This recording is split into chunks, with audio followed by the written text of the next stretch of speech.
one thing after a fucking another, man. I swear. That's life, though. We all know how that shit goes.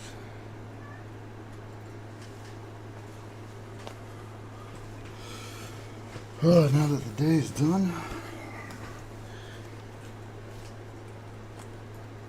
it's time to kick back, play some games, and watch some YouTube, man.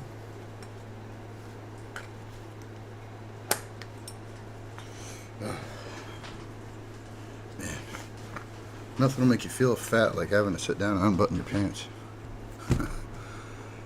Podcaster just pump and dumped his fans after being warned by me that this would happen. And after telling me what a fan he was a few years ago, saying how bad it is when influencers do these kinds of deals, only now he's doing it. Our story starts in Only now he's 2021. doing it. Best channel of all time, dude. I just finally started watching and I've been hooked. If you ever want to make it to LA, let's do a podcast. I said, hey, I'm in Texas, but if I'm in LA, I'll stop by. It's nice to see people rally around how scummy these influencer crypto deals are. When I started the series, I wasn't sure if anyone would care. It's like, influencer does something shady, every 60 seconds, a minute passes. Here's what's interesting. Adam22 said, yeah, made me so glad I never took any deals. People were trying to send me to promote random coins. Although once I watched... Sorry, guys, I gotta get used to this whole ad thing. I've never done ads or anything like that before. And Twitch has now let me do affiliate, so it's cool. Watched your video and saw them making 200K for it and kind of regretted it. Ha-ha. That, ladies and gentlemen, that ha-ha is foreshadowing. People admit stuff in their jokes. You know, sometimes people will joke, like, wouldn't it be crazy if I scammed everybody? It's yeah, like, okay, right? well, People do that. Are you joking? Well, today we found out that no, he's not. Because today he tweeted this and then subsequently deleted it. What's up? I'm joining the crypto world. I'm about to launch on the biggest meme coin on Solana. Make sure you're ready today. It's Adam22, and I am coming to the crypto world, dropping my first ever meme coin. That's never a good sign. Make sure you stay tapped in. Dropping on Solana ASAP. This, ladies and gentlemen, is what we call... If you guys are investing into Adam22's coin, I can't even feel bad for you guys. Oh my god. Who the fuck would invest in this dipshit's coin? Oh my god. Holy fuck. Adam22, bro, what the fuck you got going on, bro? You fucking bum. A tourist in crypto. That's somebody who comes by right at the top, also known as a top signal. They come right at the top to try to extract a little bit of juice out of the system, try to scam a few people, and then they leave and you'll never hear of them again. So Adam22 jumps in and he says, you know, I'm about to launch a coin. And, you know, I thought to myself, I have been in DMs with this guy. I forgot that he knew that influencer scams were bad. I forgot about those early messages, right? But I thought, you know, I should warn him. Not only that, I had it on good authority that his token was going to be sniped by a sniper group. So I was like, oh, this is going to be a disaster for his fans. You know, I really should reach out. So he didn't care. I reached out. I said, hey, you shouldn't run a coin. It's lame, and you're gonna scam or get scammed. This is what you see a lot. Influencers also will get scammed. They'll think they're doing a fun thing. Mm-hmm. Look how fun and cool I am, guys. Says, how else am I gonna afford all this galaxy gas? I don't know. Is that a? I guess that's a joke. Haha. I have to rob the bank for my galaxy gas. Okay, whatever. So I tweet him or I show him that this insider group. This is a sniper group where they're talking about this coin. And they say, I think we made it already. All eyes on us. They're planning to snipe this coin ahead of time. I say, hey, these guys want to snipe your coin. He said, I don't care. I just got paid to do the tweet. I have nothing to do with it. What? Oh, really, Adam22? I thought you just said, I'm going to launch my meme coin. I'm going to launch the biggest meme coin on Solana. You don't know you have nothing to do with the tweet? Would you slap your name on like dog poop and go, oh, I don't know, I just got paid to do it, I don't care? Don't any of these people care about their reputation? I mean, Adam 22, I thought deeply cared what people thought of him. I thought he would never humiliate himself like this. I haven't been on the internet in the past, couple years, but I was shocked. I mean, I thought this is I could expect these answers from him Adam too. 22 to be pump and dumping like this. And I say, that's even worse. You're scamming the fans. Like, you're knowingly doing it. It's almost better if he believed in this. He's like saying like, oh, dude, I mean, what? I don't care. I'm not even involved. Dick. It's like, but you're putting your name on it. That's Sure. why people are paying you, right? Is to put your name on it. And so your fans will buy in. And this is the classic influencer code, right? Once I realized that he watched my channel and he knew all this stuff already, I viewed this differently. But at the time, I didn't know that, okay? He says, I'm going to venture a guess that approximately 0% of my fans know how to do anything with crypto. Newsflash, Adam22, the reason you're getting paid is because they know, like, some percentage will buy this coin, right? If they wouldn't, you wouldn't get the deal. Why do you think people are paying you money? It's like any brand deal. Do you think they're paying you because they don't think your audience would buy the thing? Like, it doesn't make any sense. But, I just wanted to give him that. I was like, look, let me just spot you the whole, I'm not really scamming my fans because my fans don't know anything about crypto. Cope that people use all the time. I say, I don't believe that, but setting that aside, you do know it's just a grift, right? There's nothing being made here. People are literally plotting to snipe your coin. That group that I showed you guys, the profile pic is like a sniper, okay? They're gonna snipe his coin and rinse his fans. Make a bundle off somebody who doesn't know any better. My point is, like, either way, somebody's getting scammed. You should care about that, right? You should care about someone getting scammed. We don't care. He wants to be a gangster. He thinks he's cool. This is maybe the worst part. Somebody can rob his bitch no ass. idea. I just did it because Moneybag, DaBaby, and Kodak are all doing it. Or did it. I don't know who's behind it. Again, classic Cope. My friends are doing it. I had to do it. My friends, Yeah, but my friends. My friends did cocaine. I had to do it. What? Little Finn. What's the problem? My friends did it. It's only a little fraud. What's wrong? Everybody does fraud. The guy doesn't even know who's behind it. I don't know if that's true, by the way. But to pump something when you don't even know what's behind it, it's unbelievable. And again, I know some of you guys are going to say, hey, if you bought something from Adam22, by the way, we haven't even gotten into the name of this coin. Which, if it's not an article of clothing, you're stupid. I'm not going to say. Look at this shit in the fucking corner, bro. Like, what the fuck? Cuck. Adam is a cuck, bro. That's basically what he is.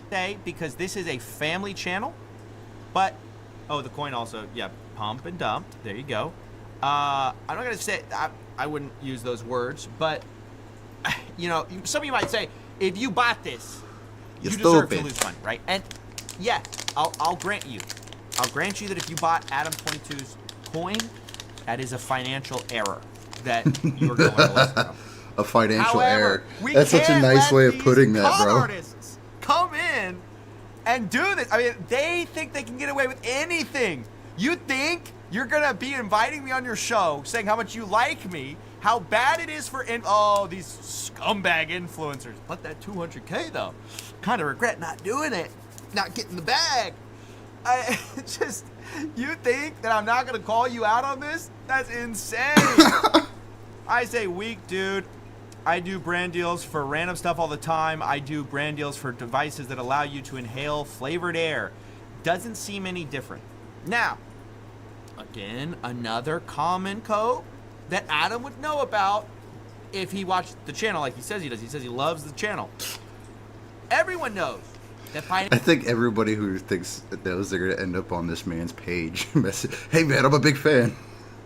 Financial products are different from like regular brand deals or something, right? You're like, if somebody buys some $20 little gadget, it's not that good. Okay, we could maybe call that a scam, but it's not at the same level of selling a financial product, which is like, you're not like giving away phone numbers for people to call from call centers to scam people. You're not, you know, leading people to the slaughter financially. Adam22 is pitching explicitly this is going to be the biggest meme coin on Solana while having nothing to do with it. Not even knowing who actually is running the coin. I'm not going to say it. I'm not going to say the word here. But you all know what it is. So this whole thing is ridiculous, and we know why he's doing it. Why isn't he taking another flavored air deal, right?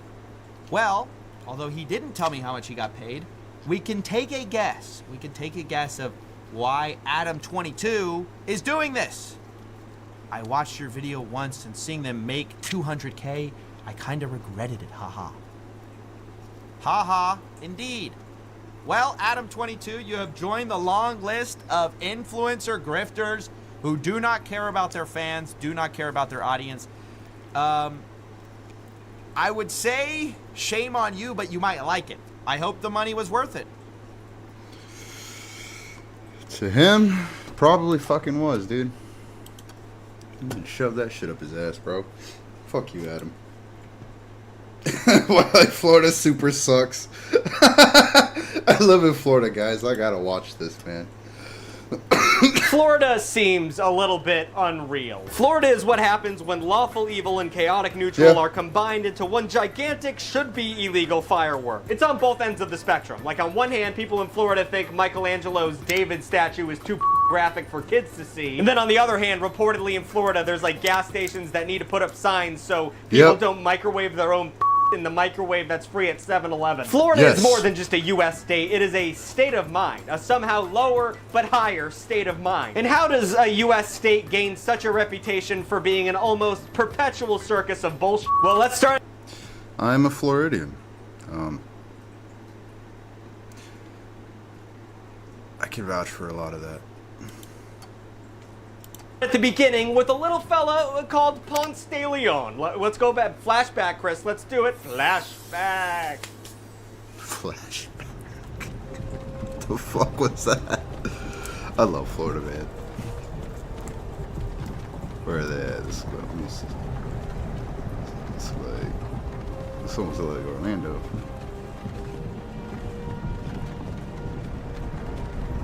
No, it's not Orlando.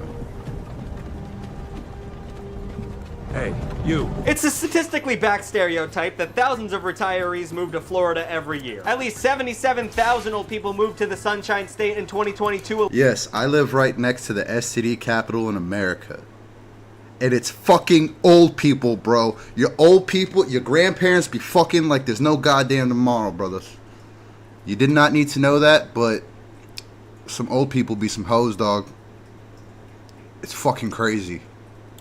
Alone. So it's fitting that Florida's beginnings are linked to the myth of the Fountain of Youth. Legend has it that Spanish explorer Ponce de Leon set sail searching for its healing waters in 1513. And in his quest, he accidentally landed in a place that we call Florida in modern day. In its essence, this story sounds fun. Everyone loves an old dude looking for some magic shit back in the day. But the truth is, Ponce de Leon probably wasn't looking for the Fountain of Youth at all. Your history teacher lied to your face, and he did it on purpose. And to put a little more gas on the fire, Ponce de Leon wasn't even the first European to discover Florida. Historians believe that honor goes to Italian explorer John Cabot, who claimed Florida for England in 1497. But history is written by the winners in... I didn't know that. I knew Florida was originally Spanish territory, though. Since Florida was owned by Spain for 2 centuries, the Iberians got to hold the pen. Damn Iberians. And speaking of holding the pen, this is where the myth of the Fountain of Youth came into play. 8 years after first setting foot in Florida, Ponce de Leon was mortally wounded while attempting to establish a colony. And in subsequent years, historians, artists, and biographers would throw him under the bus, portraying him as an idiot and a weakling who couldn't get a boner. Now that sounds like a big time couldn't get a boner thing, but like, that's what people were actually saying about him. They were calling him impotent, and I just find that fucking insane. In 1535... You never hear that word anymore. Impotent. He's impotent. Historian Gonzalo Fernandez de Ovidio wrote that Ponce de Leon was seeking the Fountain of Youth, not to stay alive forever, but to cure his sexual impotence. Truly, there is no drama. Like 14th century historian... What men would do to get some pussy is fucking amazing. drama. Them bitches were catty. But the myth still persists to this day, and it started a park in St. Augustine, Florida, where they claim the Fountain of Youth was, or whatever the they're just pushing the lie continuously, but whatever. It's Florida. Let them believe in magic. Moving down the line historically, in 1821, America bought Florida from Spain for $5 million as part of the Jackson-Onis Treaty, which adjusted for inflation is 97 gazillion smackers. Spain just thought Florida was more trouble than it was worth, particularly when it came to handling the uprisings of the Seminole tribe. Now, real quick, to summarize everything that happened between the Seminole tribe and the U.S. nation it's in bad taste to even try and put it into a paragraph. I feel like it deserves its entire own video to give it its due justice. Just know that Americans and the Seminoles fought from 1816 to 1858. The Americans fought super dirty, they faked surrender, and eventually America took all of the land. This led to only 200 to 300 Seminole tribe members living in the state, and they just ended up hiding in swamps where America couldn't really get to them. But despite everything I just said, America has Florida now. Yay, yippee, woohoo, we have Florida, couldn't do it, yay. Another star on the flag. So what happens next? In the 1920s, Florida saw its first real estate boom. Throughout most of the 19th century, the state was uninhabitable. It was mostly wet grass and swamplands, and it's very hard to live in that because the mosquitoes will eat you alive. But by the early 20th century, politicians started draining the state's wetlands. They were literally draining the swamp, something that someone won't do, something that no one will do for some reason. But in Florida, this created new dry land that was available for dirt cheap. Real estate developers and investors swooped in, enticing customers with Florida's weather and relaxed attitudes towards prohibition and gambling. That's right, almost since its inception, Florida has always been about just doing whatever the you want and having less rules about it. Go get drunk in yeah, baby. public and start gambling and get naked. Show your dick. It's Florida. No one cares. Houses and apartments were being flipped overnight, with banks providing easy access You still could get in trouble for that. to credit. Entire towns and housing developments were popping up out of nowhere. And if any of this sounds a little familiar to you, it's because you were born between 1997 and 2002 and you have a little something called recession trauma. With 1,350 miles of coastline, no one in Florida lives more than an hour away from the coast. What could possibly go wrong? Did you say live on the coast near the Gulf of Mexico? And your peninsula sticking out into the ocean? Oh yeah, nothing bad. God's not gonna get mad at you. Whoopsie daisy, the Great Miami Hurricane of 1926 hit. Approximately 2,000 homes were destroyed and 3,000 were damaged. And it's estimated that at least 25,000 people were made homeless as a result. And also like 100 people died, but whatever.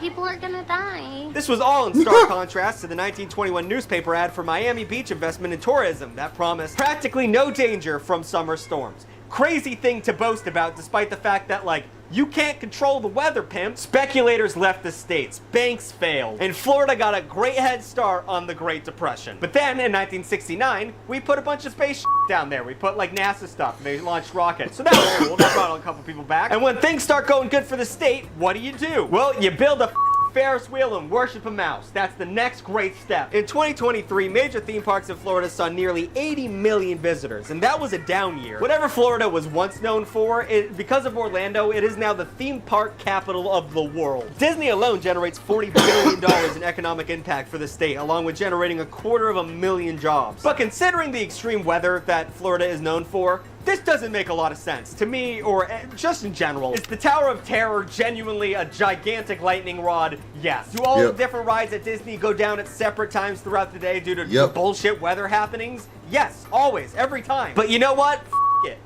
That is the end of my statement. Geographically, this makes zero sense. The fact that Florida's economic health hinges on rides that are subject to the whims of weather is insane. Listen, I've made 2 videos about Disney. I'm a Disney adult. I love Disney World. But it makes no sense. And I also have a weird amount of pocket knowledge about how this started. In the 60s, Walt Disney started snatching up swampland in Florida. He considered the lack of control he had over the development surrounding Disneyland in California to be a mistake. So instead of putting a theme park near where people lived, he chose a shitty area full of cheap land that he could completely control and created his new kingdom. In 1971, Disney World opens its doors, and the first day was a resounding show. People made fake passes. It was overcrowded as hell. Half the park wasn't even open. I think someone stabbed Mickey. But for some reason, it worked out. And now Orlando is the home of several world-class teams trying to get their fill. You got Universal Studios, where every theme park ride is based off of a movie that you won't give a shit about in 5 years. You can have a cardiac arrest on the whole. You have Busch Gardens, a zoo/theme park that worked so well that fucking Michael Eisner said, we're doing that here. And then you have SeaWorld.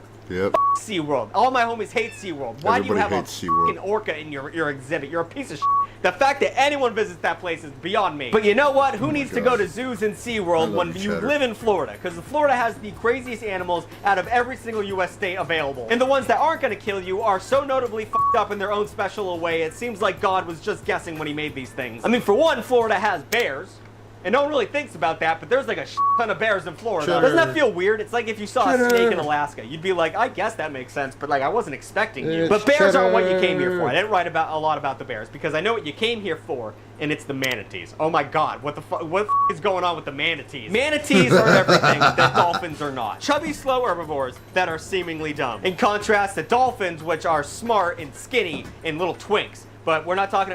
Florida also has dolphins, but we're not talking about them. I love manatees. Manatees are affectionately called sea cows, but they are hard to look at a little bit. They're big like tumors that float through the ocean. But if dolphins and manatees have anything in common, it's the fact that they are horny as hell. Manatees mate in groups, and it's basically a giant ocean orgy, like a violent ocean orgy. It's really a sight to behold, and when people behold it, they end up calling the cops. That's how violent it is. And they are aggressive when they do it. They're so aggressive that they will end up fucking anything that's in front of them. In 2023, and Chris, you're gonna have to bleep as much as you have to here, but a man fucked his brother so hard that he ripped a 14.5 centimeter long tear in the ventral wall of his colon and left him for dead in the aquarium. Don't get near manatees when they're fucking. But if you think the psychosexual terrorism of manatees is bad, well, let me introduce you to the concept of alligators. Gators are fucking terrifying. How do you guys wake up every morning in Florida and you see a gator in your fucking driveway and you're like, whatever? Just run it over. That's a dinosaur. What are you doing? They fill me with so much fear, it is primal. It is a primal urge to run away from these things. They hiss. Have you heard of Chris? Only the big ones are scary. Smaller ones you could probably just chase off with a stick. Put up the sound of the gator. That's a crocodile. That's what a dragon sounds like. They can grow crocodile. 2 feet long and weigh over 1,000 pounds. Too big. Too clear. Walking near too closely. Then that's bullshit. Walking near too closely. Then that's bullshit. Because that number's gonna go way the fuck up. Those things will kill you for no reason. Oh, and you know what the other killing thing with a bunch of fucking teeth is sharks. You gotta worry about sharks. Florida has the highest rate of shark attacks in the world, averaging 19 a year. And if you get attacked by a shark, the only way to make it stop is to fight back. Sharks generally aren't eating you for food. They're just biting you because they're curious. So you really gotta like fucking put your fingers in their eyes, up their nose, and in their gills, and really fucking them up. You have to fight for your life. I sincerely hope you never get into a shark fight, but if you're in Florida, you gotta keep your head on a swivel. God forbid you're walking around at Disney and a land shark comes up and nips at your bits. Oh, also, sharks are older than trees in terms of evolution. They've been around longer than trees. That me up. That makes me more afraid of them for some reason. However, the most dangerous thing about Florida is not the sharks, or the alligators, or the bears. It's the people. The people in Florida are fucking crazy. Let's start like just base level. Let's start talking about the I used to have bears hang out in my front yard. Old people. They're more dangerous than anyone else. Thousands of old folks descend on Florida every year, either to escape brutal winters or to pack it up entirely and spend their final years shriveling in the sun. The bus system sucks. They don't have subways. You can't get around without a car. So most of these seniors wind up on the road, driving themselves. That's a recipe for a good time. Florida is already dangerous for pedestrians. It ranks as one of the most dangerous states if you're on foot because they're... Dude, they drive golf carts around here.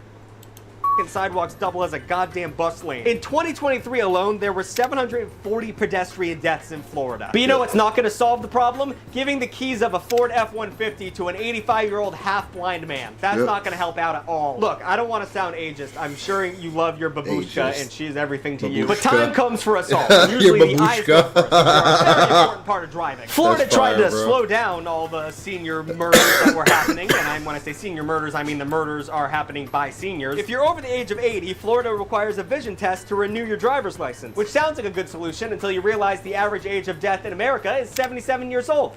How did you not figure out that math? Make it lower that bar. Florida has the third largest population out of any U.S. state, so if there's more people, there's more crime. That's just gonna happen. Though it often feels like Florida's criminals are going above and beyond to stand out. This is where we got the meme of Florida Man, a meme that was really big in like 2011. The idea of Florida Man comes, at least in part, from Florida's public records law. When combined with the constitutional right within the state to access government records and the unholy power of the internet, it makes access to a wealth of daily police interactions in Florida widely available. So there are more crimes in Florida and more easily accessible records of those crimes. So anyone can pull that up and make a fun little BuzzFeed article about some crazy shit that happened in Florida. And then there are even fame-hungry sheriffs who turn the whole thing into content. Brevard County Sheriff Wayne Ivey runs a YouTube channel where he spins a wheel that's plastered with mugshots of wanted felons, and then he runs down the charges of whichever damn soul it lands on. Also, it's important to note that the people who are featured on this YouTube channel have yet to be found guilty. So, like, this seems like a up of the judicial system. And all this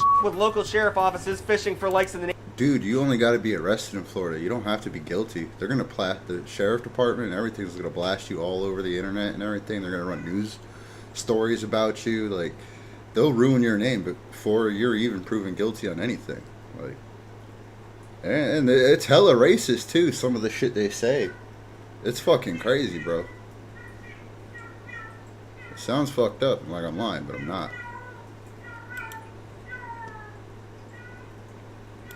Name of service does a lot to help create the Florida Man mythos. News outlets know that a salacious headline article is great clickbait from anything coming out of the Sunshine State. A headline like, for instance, Florida man tells neighbors he's gonna kill them with kindness, then tries to kill them with the machete named kindness. And some of these headlines are perfect because it tells the entire story in a sentence. Like, Florida man bites off his brother's penis after he walks into him having sex with his cousin on his favorite Dragon Ball Z blanket. I don't need to read that article. You nailed everything I wanted to know. And I'm out of time. I didn't have time to cover the.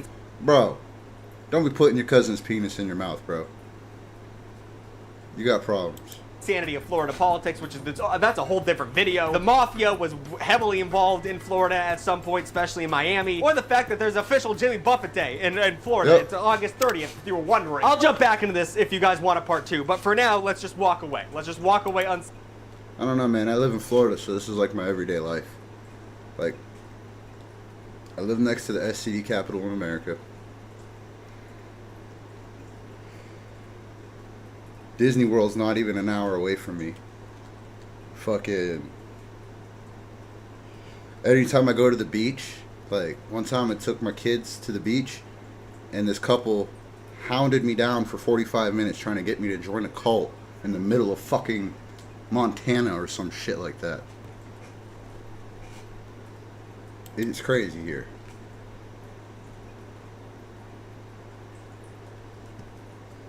But Florida, you know what I'm saying? Florida. Alright. So, I don't know which one I want to play. Avowed or Half Sword again. I'm getting a little bit better at that one. But I think I might want to watch this real quick.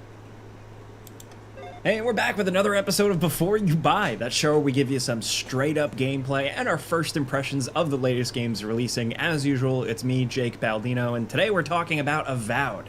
This is Xbox and Microsoft's big bet on Obsidian. They're a legendary studio of RPG builders, and this is their newest. It's been years in the making. It's probably Obsidian's biggest game yet, so let's just jump into it. And just so you know, I've been playing a review copy, and this footage is captured running on an Xbox Series X in performance mode. So to just jump right in, to not mince words, Avowed is a pretty good time so far. For me, it's good, not great. As someone who saw the trailers and wasn't really very interested, I was pleasantly surprised. Long story short, it's very fun to play, but I haven't really been enjoying the story or characters, which is significant. Look, a lot of the loot, dialogue, and RPG systems feel kind of streamlined in the background, but not necessarily dumbed down. It's creatively done. The world itself is vibrant and really, really unique, and the combat is like fast, more responsive, it's punchier than it looks, and it's really fun and encourages you to mix it up. Moment to moment, running around in the world, blasting ghouls and monsters and men, Avowed is fun. Unfortunately, it's the story and some of the characters and the lore and just how it all really goes down that didn't really do it for me personally. It didn't grab me enough to really hook me in like I expect these games should. That's pretty subjective though, you know, it's gonna really come down to you and your individual preferences. I'll explain that in a little bit, but the setup is that Avowed takes place in the world of Aora, This is the previously established world from Obsidian's great Pillars of Eternity games. This comes with a lot of positives. It's not just like knights and swords and goblins and trolls. There's pirates, there's gunpowder, there's rifles, and all different manner of like weird, strange creatures and cool factions that don't just feel like boilerplate generic fantasy stuff. The Pillars of Eternity baggage can seem daunting, especially if you haven't played them, but Avowed smartly sequesters you to a setting for their game specifically to focus on here, the Living Lands region. So you're sent by the Big Empire as an envoy to this dangerous place to get to the bottom of a mystery plague that is growing and threatening the world. So all the time stop for you to do a spell? That seems... This is a nasty plague called Dream Scourge that can bring things back to life, but make them... I got an ad start in a few minutes, guys. I'll pause the video when that shit starts. Nasty monsters. This is more significant here because one of the main themes of the world of Aora is reincarnation and how the gods and lives and multiple lives lived all intersect. So you create your character from the ground up and head for the shores of the Living Lands. And the character creator is solid. Lots of freedom and room for creativity without being overwhelming and like a bajillion sliders. And the ability to toggle all sorts of things, including like your character's special inherited godlike appearance features. So you can have like weird glowy things or magical flower mushrooms growing out of your face to go with the lore. Or you can turn it off if you just want to look like a cool guy or a girl. Building your character, you have attributes that when you level up, you earn a point to increase one of these. There's might for damage and carrying capacity. There's constitution for health, dexterity for attack speed and action speed, perception for critical hit chances and better range, intellect increases your essence for magic, but also your resistance, and resolve for stamina and revive bonuses. So all of these go hand in hand really well and encourage you leaning towards what interests you, but not completely hard locking you into like one play style. Perception helps with the range, yes, so you can be a ranged character and lean into that, but hey, you might also like melee, so at least dumping points into this also helps with your critical hit chances. These are smart choices and makes spending attribute points, which you can also reset anytime, just makes it like fun and flexible. That's kind of the theme with a lot of the gameplay and systems here. When you level up, the combat kind of looks a little boring from this video. I don't know, I just might have to try it. I got it on Game Pass, so that's pretty much the reason I'm going to play it. I don't know, let me know if I should play it or if I should just fucking do half sword again. You also have an ability tree where you can unlock new stuff. Passive buff type stuff as well as active abilities to use on the fly that I'll explain a little bit more later. You can also unlock new abilities for your companions. Now, those attributes, depending on if you have enough points spent in one of them, unlock potential conversation response options when you're talking to NPCs. These are moment-to-moment conversation things that don't usually amount to anything drastically world-changing or like Mass Effect-y, but they're like pats on the back for having enough points in that area. There are specific few points where it does become more important, but like I said, moment to moment, it's just there for story and dialogue. It's not necessarily like a roll of the dice when you click on a bonus dialogue option. You just have it earned or unlocked if you have enough points, which is fine, but maybe not enough if you were expecting a super complex dialogue system. Still, I think it works. Where it is really interesting is that your character also has a backstory that you choose at the start of the game. And this can give you usually another dialogue option and dictate a lot about how you are perceived and how people interact with you. So anyway, after all that, like this brief tutorial island area, you're then dropped into the first major open zone and you're given a handful of objectives and you quickly start stumbling upon a bunch of side objectives. Combat, in my opinion, is pretty awesome. It's not the most complex thing in the world, but it kind of feels like the next generation of something kind of like Skyrim's combat. Stick with me here. Look, no slight against Skyrim, but it's getting older. You play that game, you find yourself slashing left and right with your sword at an enemy that's kind of only reacting so much, and then it just keels over and dies. Or, you're tossing fireballs until your magic runs out. Rinse, repeat. Avowed is that style of play, but with the responsiveness, feedback, and creativity and chaos turned up to 11. Like, you're constantly dodging and dashing, there's a satisfying block system, you can hold down the button to charge for more powerful strikes, and ranged and magic and melee all just feel equally fun. This is where the miracle is, in my opinion. I usually tend to roll the same type of character in RPGs, but because everything felt equally fleshed out and satisfying, made me mess around more, experiment more. Your character traits and abilities can trend towards a playstyle, like I said, but you Just like still a have a musket. degree of freedom and flexibility. Playing a ranged character is a blast, thanks to charged shots like ADS, slow-mo, and critical hits, and again, just really powerful hit feedback for nailing a shot. And then magic makes you feel like a badass. From getting a grimoire, you're running around with like a magic spell book that lets you cast different spells on the fly, to dual-wielding magic wands and just blasting dudes, it's satisfying.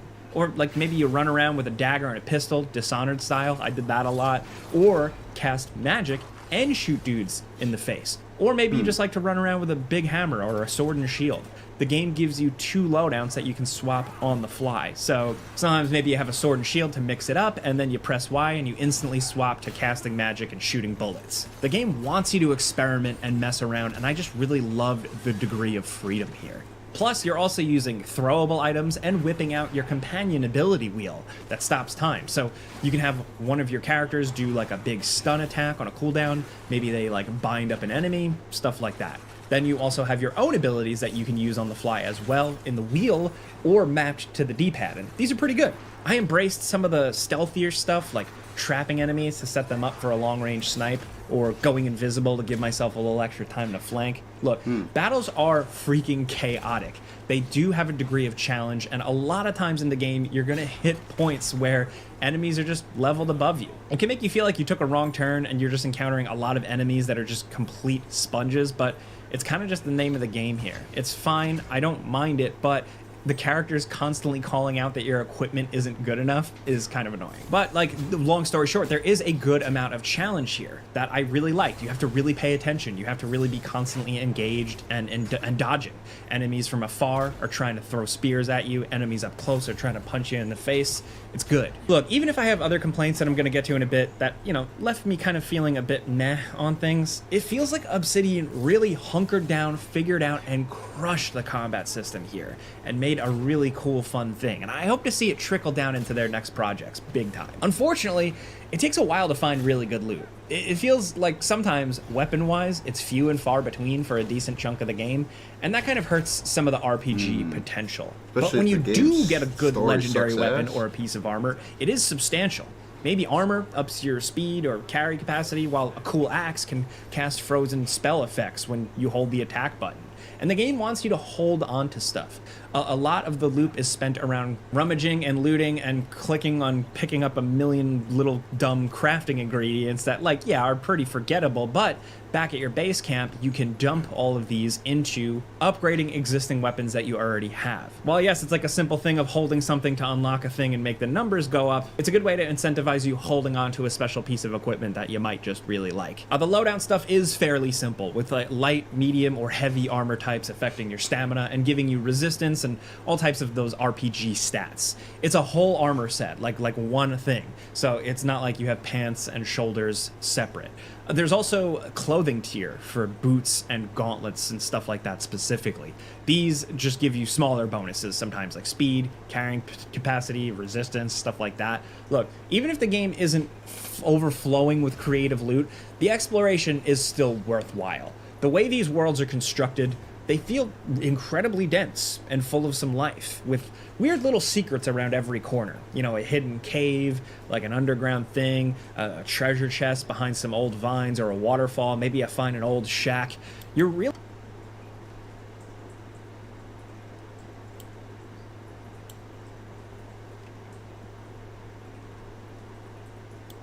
consistently stumbling upon stuff in these heavily handcrafted, hand-built areas that encourage you to poke around. loot and items and stuff of interest make a little twinkling magic sound, so it kind of makes you like try and look around and thoroughly explore an area to find stuff, sometimes doing some weird creative and unconventional stuff to get there. The game also uses abilities and items to pretty good effect to explore and even solve these little mini environmental puzzles you stumble upon. The electricity, maybe some fire, or maybe cross a big body of water with some ice. Maybe you don't have the magic casting weapon to freeze the water to get across? Toss a freeze grenade in there. Have your partner burn down some spider webs to get through a cave. This happens in story mission areas, but it's where you mess around and discover on your own exploration is where it's just simple, cool, and pretty creative. But that does lead us to the negatives here. I did play on Xbox Series X, and performance was completely playable, but with a bit of inconsistency in the frame rate. Not quite a rock-solid 60 in performance mode for me, and that was disappointing. Along with that, the game did seem to occasionally downscale to keep up, like especially in some busy areas, resulting in some fuzzy-looking textures and trees and characters. Not all the time, but like I said, occasionally noticeable when you're exploring an open area or the detailed towns and cities, which I will say, side note, the cities here are detailed and really, really well done. Other than that, though, performance-wise, no significant glitches or crashes or anything bad in my experience. And that stuff aside, the game is visually gorgeous. The art direction, the color palette, the vibrancy, the detail on some NPCs, some really good stuff. While the music didn't hit me, the strange, weird vibrancy and detail of the world definitely did. But the real negative for me was just like what I alluded to at the start, just not really enjoying the adventure. Now, this stuff, like I said, is super subjective. It's going to come down to like individual player preference, man. Look, I like the Fellowship.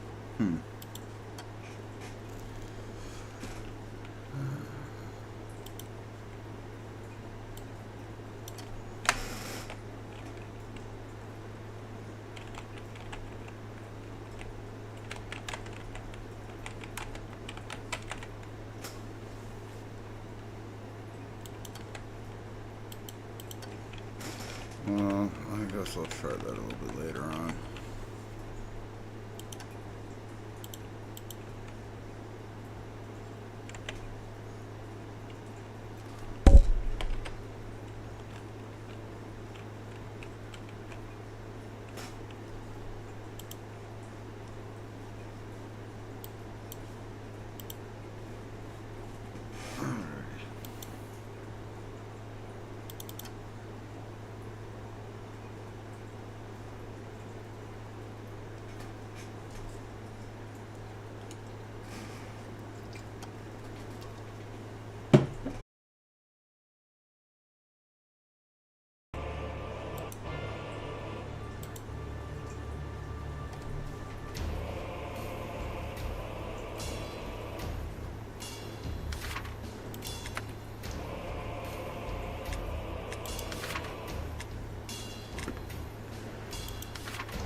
Exactly the character I wanted.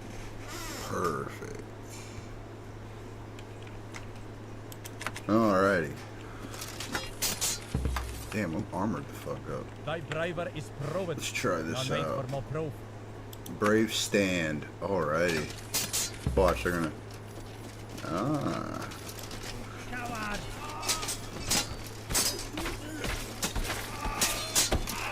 Darn. Whoa, close one.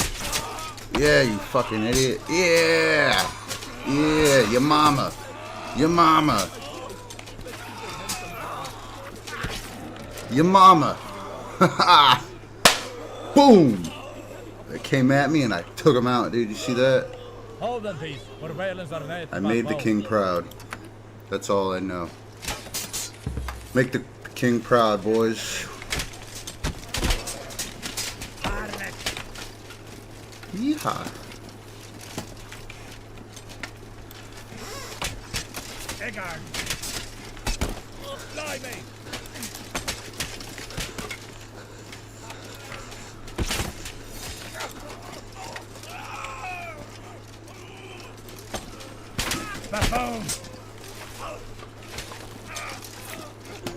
Yeah, he's dead.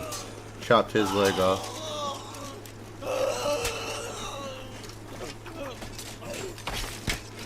Yeah, die already, bud.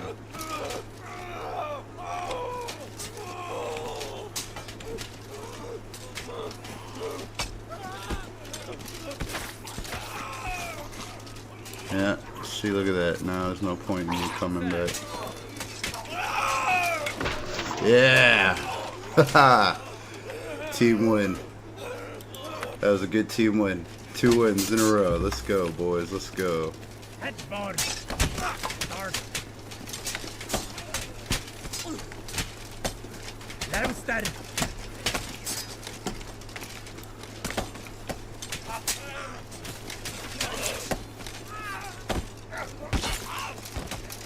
Dead.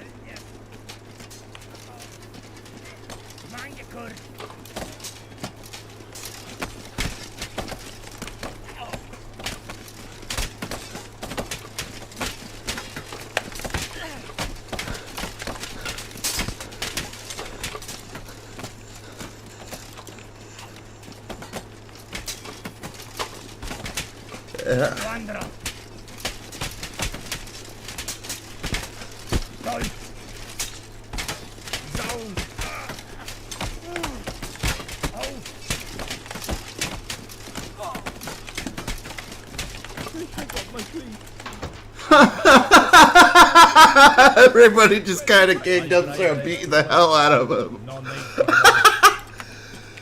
That was perfect, guys. Oh my gosh.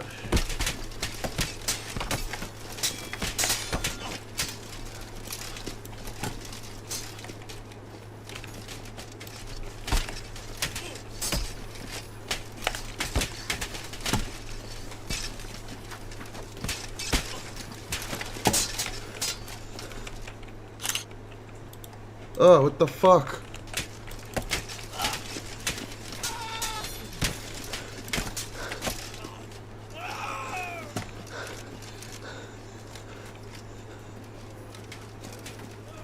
I cry thee mercy. Have mercy on me. I said to thee. Fight each other, bro.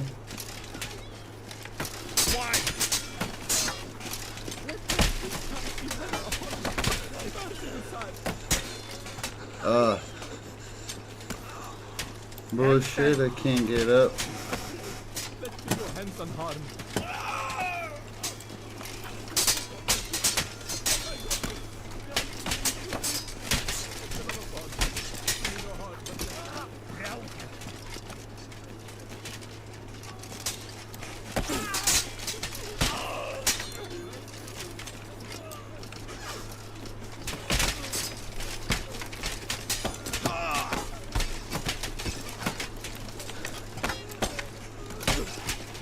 Fuck.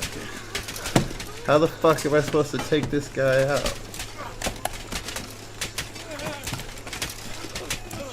Yeah. Oh, did I win? Oh, that was so clutch. Oh. Yes. I had fucked up during that round 2 and everything. Oh shit. That was bad. I thought I was good. Oh man.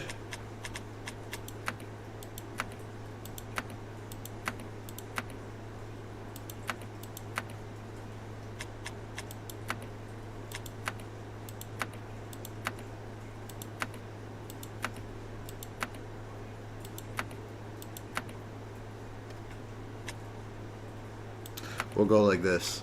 Fuck it. We're gonna fight like this. Small butt hurt. Just a little bit. Oh, he got me good. He chopped me right in my shit. Alright, we gotta get that momentum back. We gotta find that momentum. Find that momentum.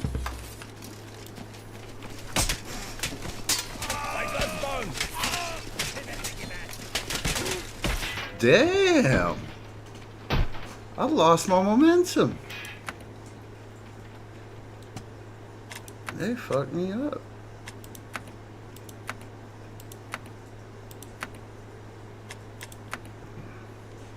I'm going as a knight. I know it's a bit of a pain in the dick fighting like this, but whatever. Watch, they're gonna come at me like they always fucking do.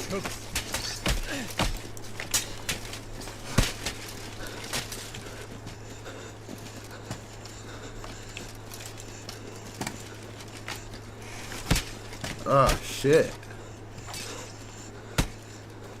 I never really fought against an axe like that before. Damn, that thing hits hard. I got my plea, and I got this grant. Alright.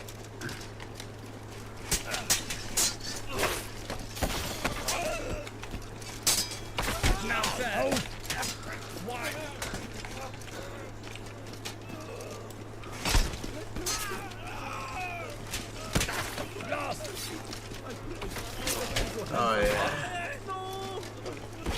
Yeah. Haha. Let cooler have this prevail on this day.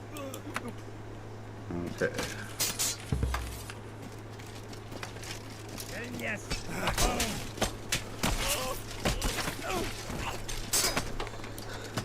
I got caught.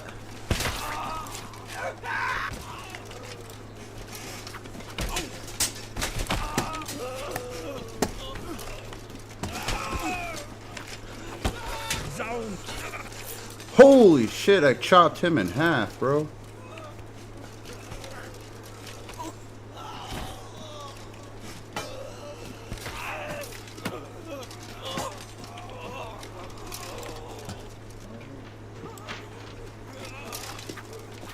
Yeah. Let us parley rather than perishing. That was a good one. Come on, boys. How we doing this?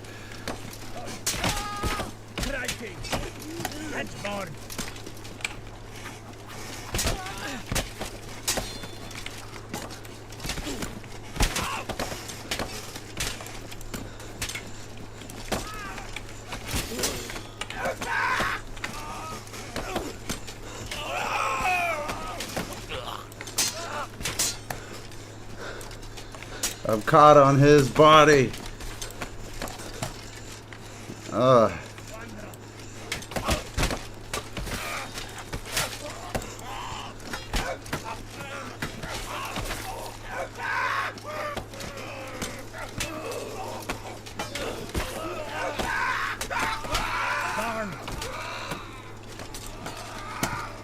Who's still fighting?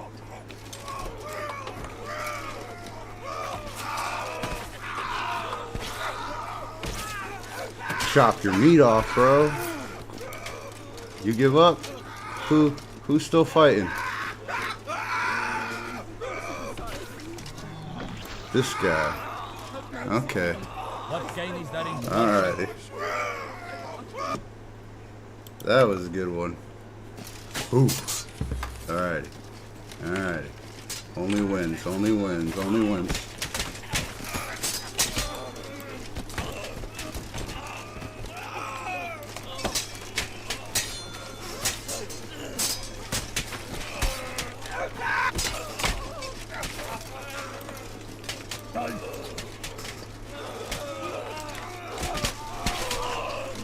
Oh, damn.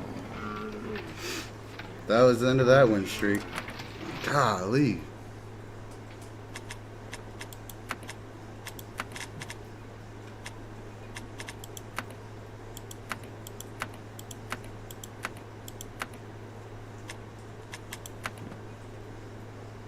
We'll be a peasant again. Too much hath been lost, while loss and more. We are peasants for losing.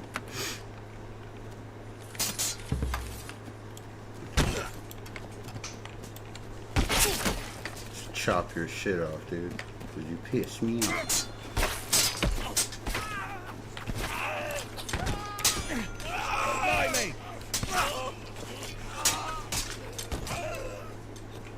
I am king.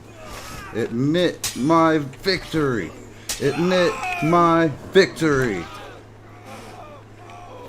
Seeking we are proud for our people's sake. That was a good one. Alright. Let's do it. Oh, he got me. He got me. Oh no.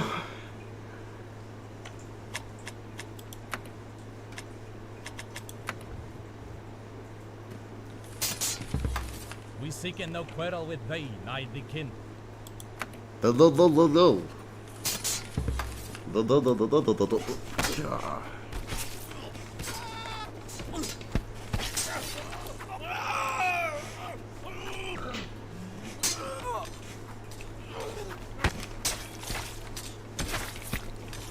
You move too much for a dead man. Stein the hand, good sire. Let us that blood should come. Slayed the beast. For king and emperor.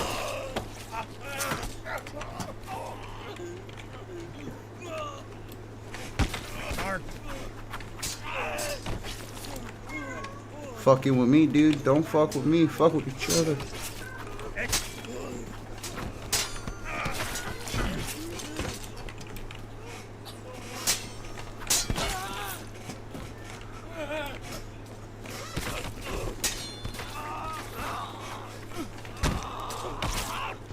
Yeah.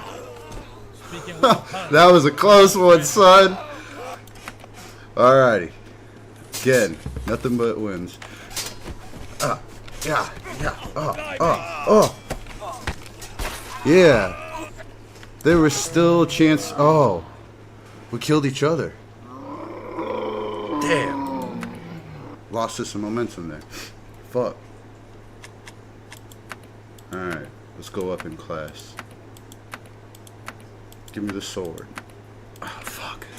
I overclicked. I want the sword. I need to learn how to fight with a shield, honestly. Let us sheathen our swords in honor. Nothing. Single combat's too easy. Alright. Let's warm up with some single combat. Fighting a gentleman with a shield. I gave you one. Now you're going to give me one.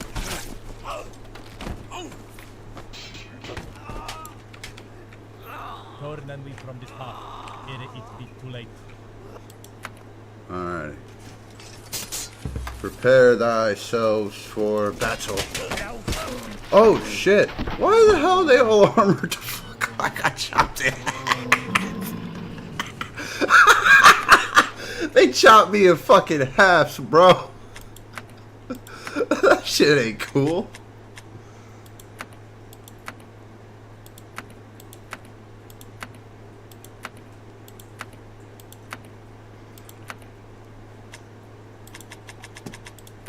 Alright. Might we not finden a path of peace? Carnage. We're only doing free-for-alls.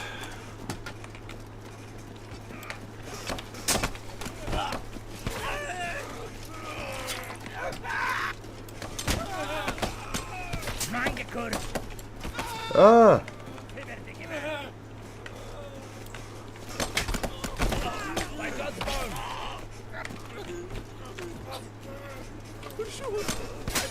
Mercy. No! God's hooks. For the love of God. Do me no harm, but let me live. Take off my fleece. I will chop you up, dude. You better give up. Have mercy on me. I stand to thee. Lost. Let not thee hand be heavy upon me. Gosh.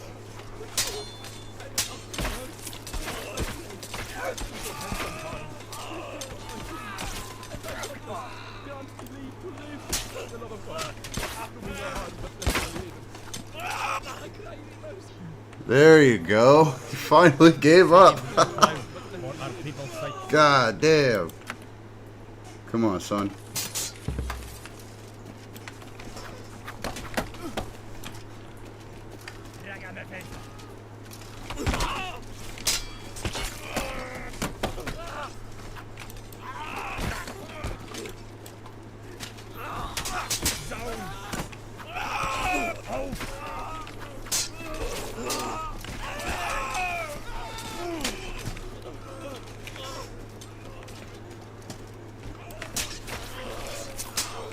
Yeah, oh, son.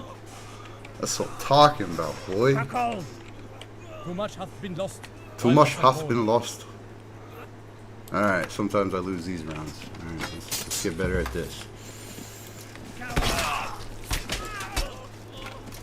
Look at that. Perfect.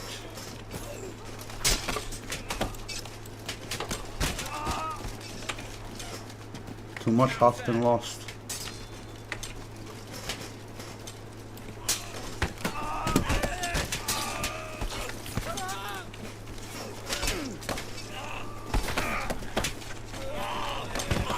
Oh.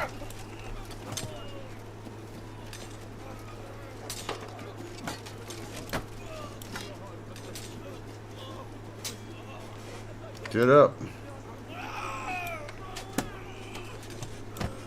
Get up. Come on, me boy. SpongeBob, me boy. You got this.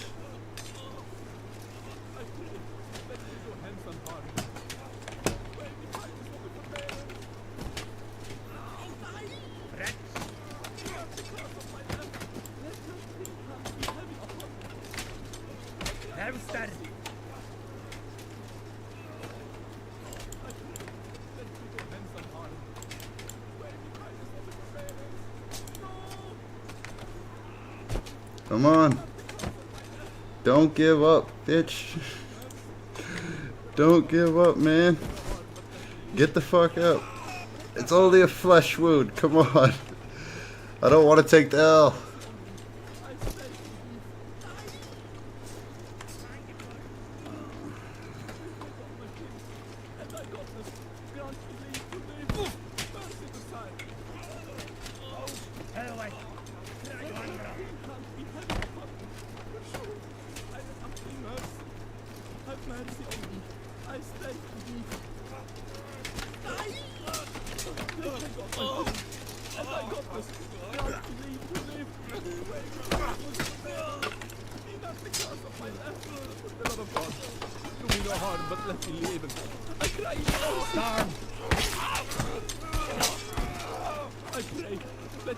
Why the fuck did you chop me, son? I'm your teammate. Let me go hence unharmed. For the love of God, do me no harm. No mercy for that guy. Thank you. We did it. We pulled through. We pulled through.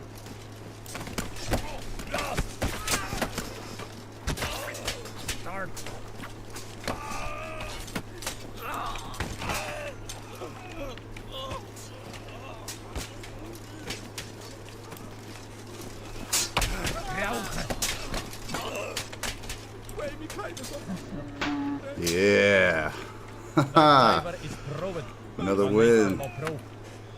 Another win. It's good for me. Good enough for me.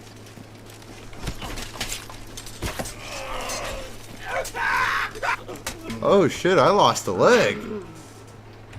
I lost a fucking leg, dude. Holy shit.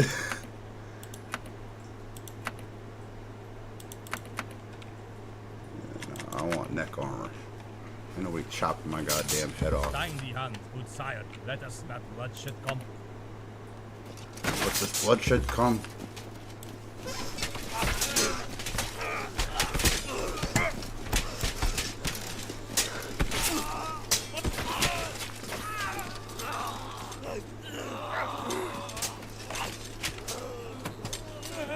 What the fuck? I guess I got hurt.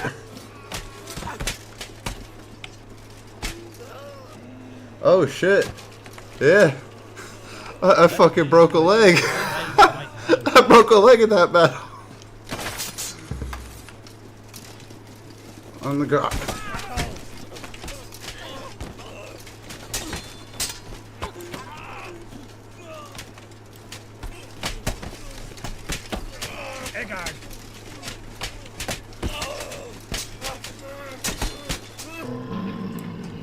Oh, I died. No.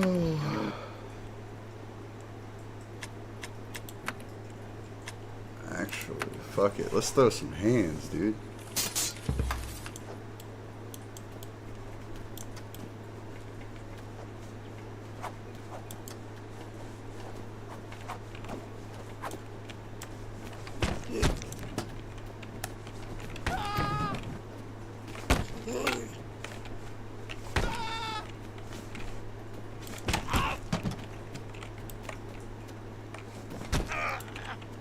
Oh, you can break your hand. Blood spilt. Wakes us. Alright, still hands. My God's bones! God's hooks!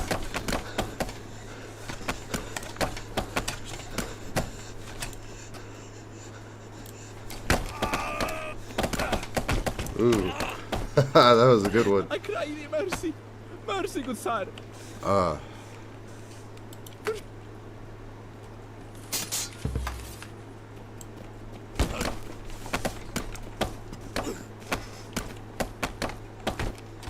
How do you grab?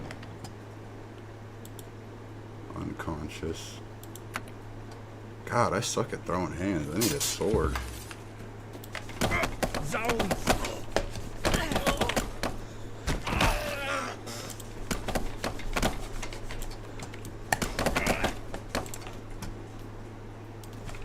Blimey!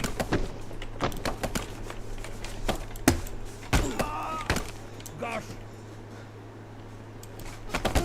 Swine! Dart! Fibberdige back!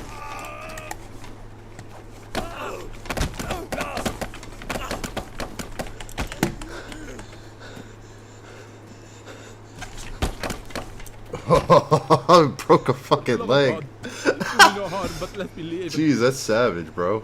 Be not the cause of my death. Coward! That's more.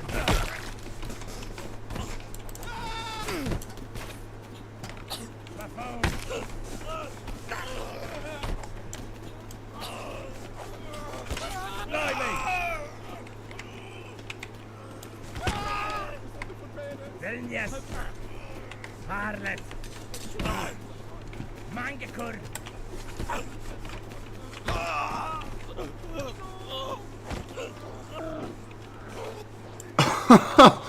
I won the knife fight. Of herbs, not of swears. I won the knife fight. Now, if only I won a fist fight. Yeah, fuck you. Thank you. Thank you. Thank you. Thank you. Thank you. Thank you. I can lose now in peace.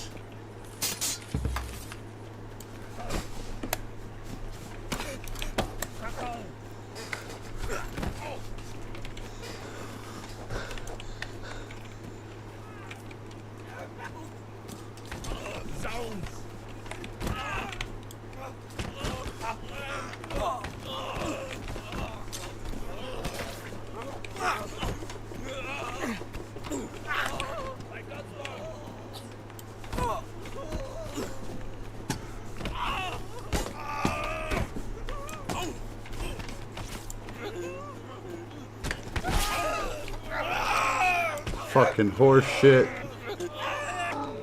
I won. I could give. I won. Alright, we're just gonna keep going until we lose, and we're going back. Yep, I can lose.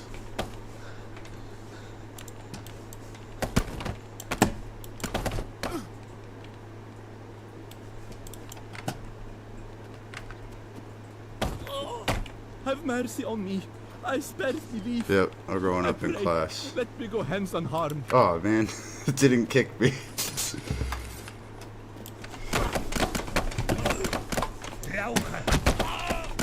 Oh, that was a good one. We're both unconscious, bitch.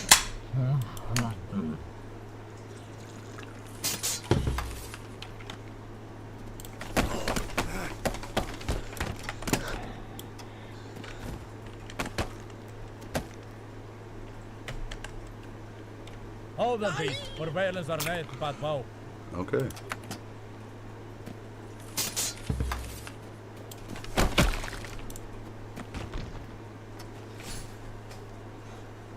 I know. Mercy, good sire. Thy bravery is proven. No need for more. No time for mercy.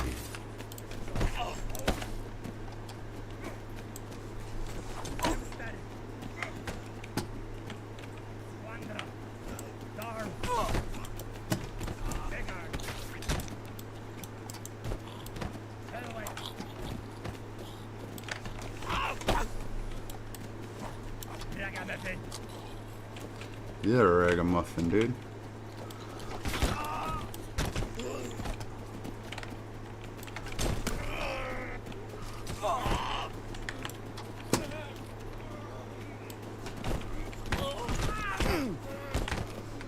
Yep. That's how you win a knife fight. Let us parley then rather than perishing.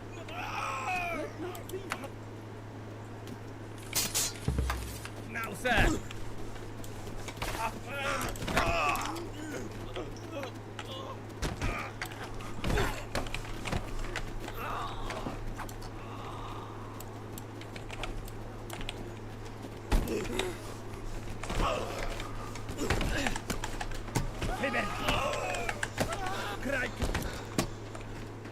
I pray, let me go hence unharmed. Have mercy on me. I spare thee. Close one. What gain is there in blood? Yeah, we're getting so into this. I'm shaking the goddamn. I'll let the ads pass, guys.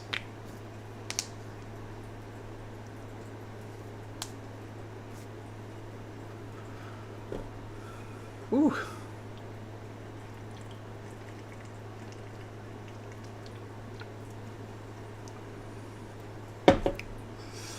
Oh, man.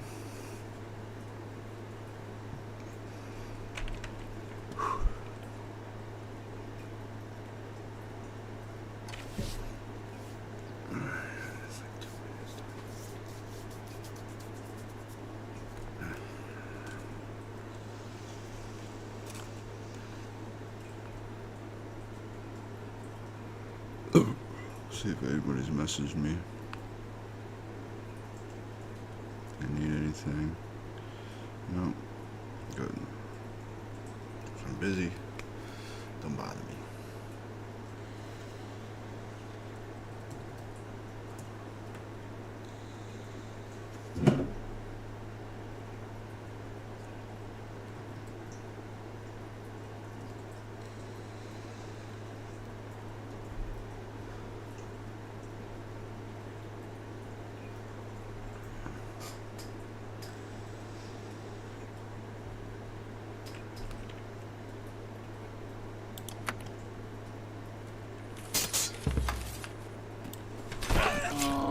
Oh shit! I ran right into that blade. Alright, is it? Yes. Thank you. We're going up in class.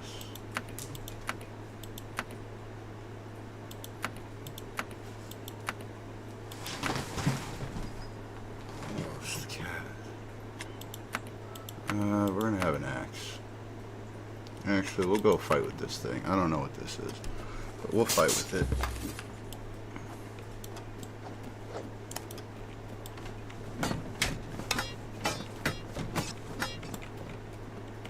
We seeking no quarrel with Alright. me, nigh the kin.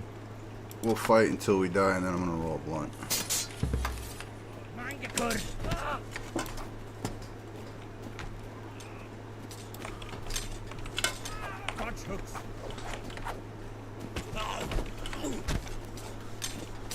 Darn. You fighting me with a hoe? Are you trying to say I'm a hoe, bitch?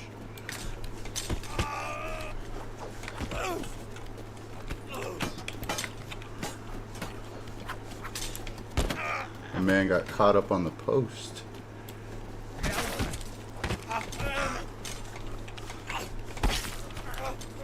I see that I'm hurt. Oh, damn. I died. I fucking died. I'm fighting with the fucking knife, dude. Fuck that. Might we not find a path of peace? We're going into single combat.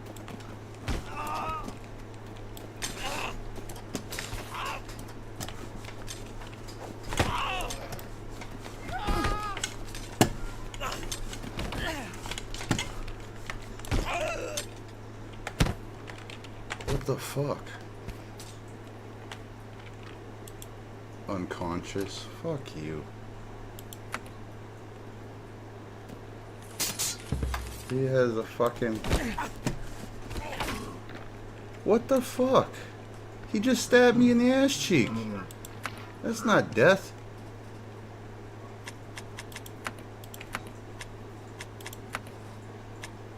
I'm fighting with a knife, dude. Fuck that. I'm gonna go until I win with a My knife. driver is proved. No need for mob. Should've went carnage. Fuck you, dude.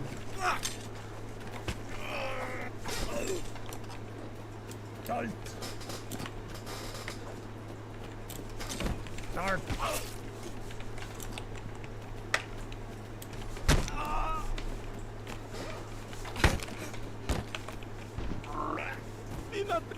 Don't ever doubt the power of my fucking knife. Good sire. Let us not what should come.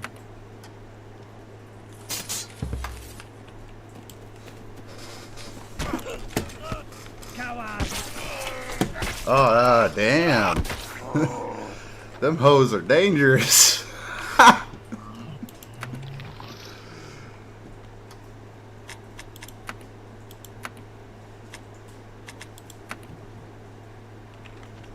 We're going up. Get away. Give me my sword. And I shall kill whoever stands in the way of threatening the king. Your king sucks. You fought for the wrong kingdom.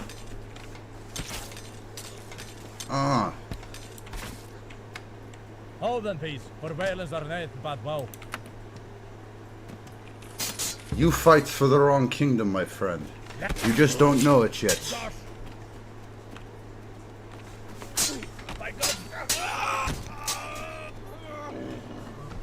Your king sucks, so you died.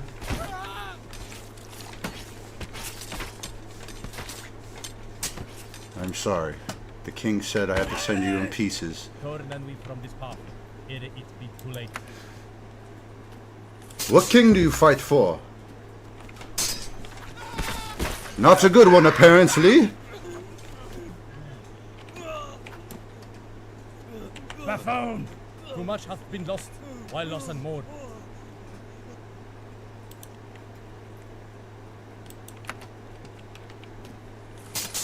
What king do you fight for?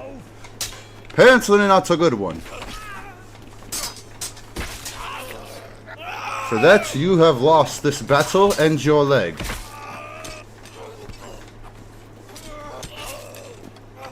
Speaking we of terms, not of swears. Do you fight for the king?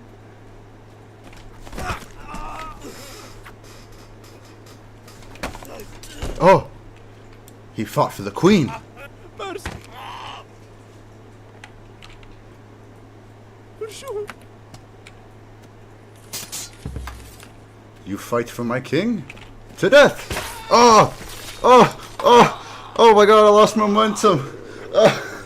No! No! Oh! He desecrated me.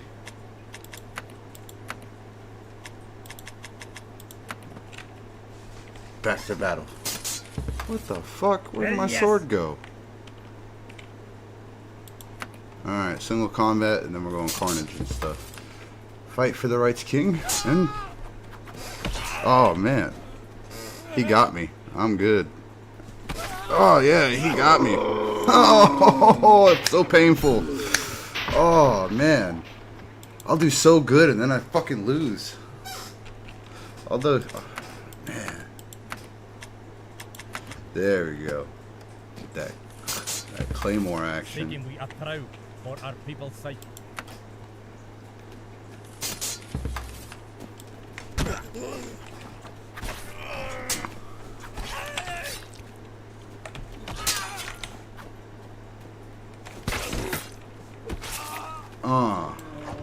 What gain is there in blood spilled? Wakes us.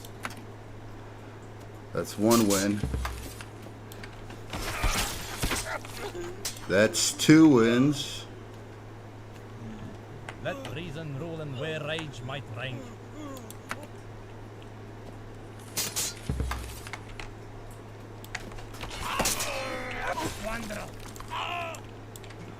What the fuck? He left his sword in me. Oh man, I gotta piss real quick, guys. Sorry, I'm gonna do a minute ad so I can go pee.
It's fucking cold. Ugh.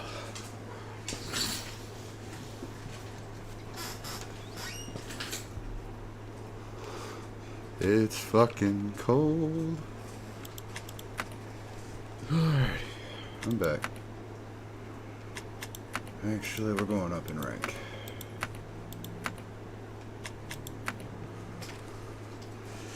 I need to find my goddamn hat or a beanie or something, guys. I look crazy right now. Thy Fuck. bravery is proved. No need for more proof.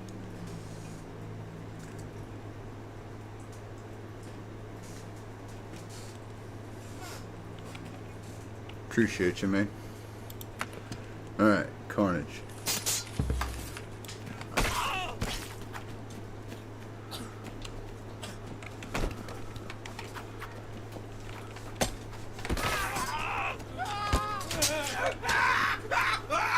Sway me kindness on the forbearance.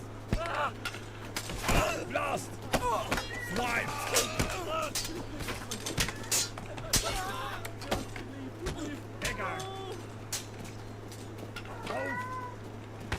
This guy and his pokey stick Blimey! is fucking dangerous.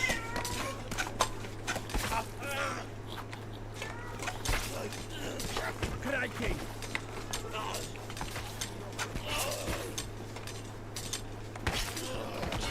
You're not the type to give up, so I gotta make sure you go down. Let cooler heaviness prevail on this side.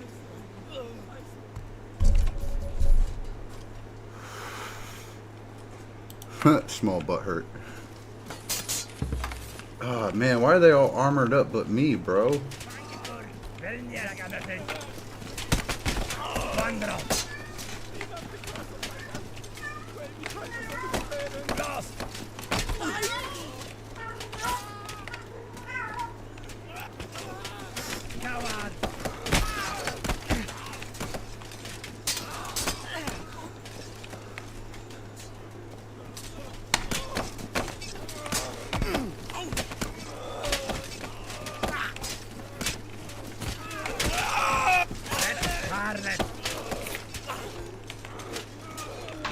Yeah. Beat the shit out of everybody, guys.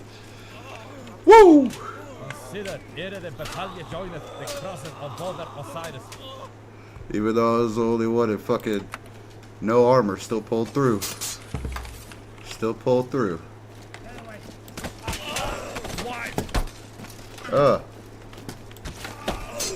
Oh shit.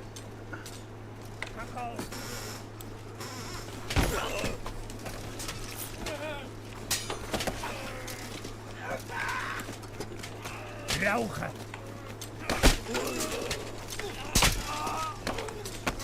Home.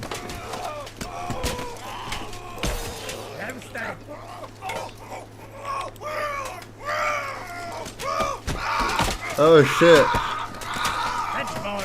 What is going on? I lost an arm. I'm just running around screaming. Oh my god.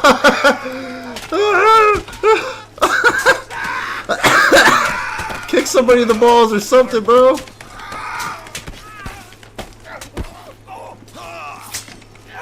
Alright, I concede. I concede. You chopped my damn arm off, dude. I had to concede. Gosh. Now, sir. Squandro.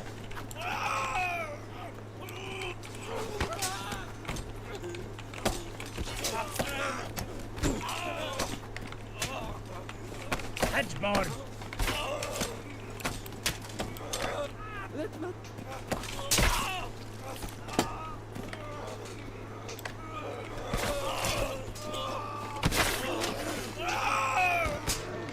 Yeah. Your boy had to pull through. Your boy always pulls through. Especially on these free-for-alls, man.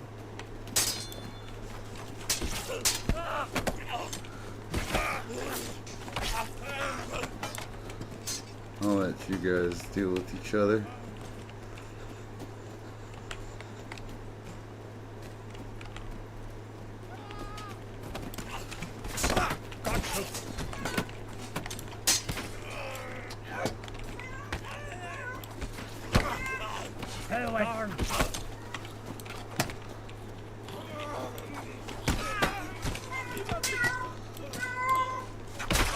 What, kitty?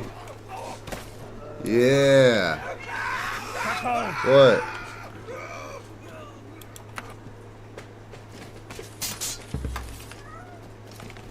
Okay, boys.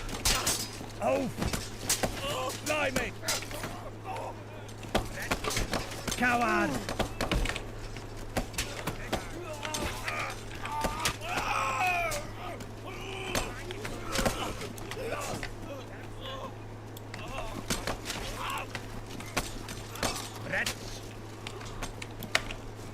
I'm gonna chop a leg off, dude. Yep, you're forced to concede at that point.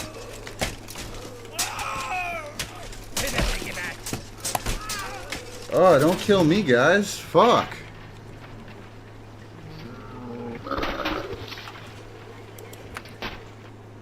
What the fuck, man? You wasn't cool, man. Let us parley rather than perish. Carnage. 101's too easy. Fuck it. Oh. He got me good. I got you better though.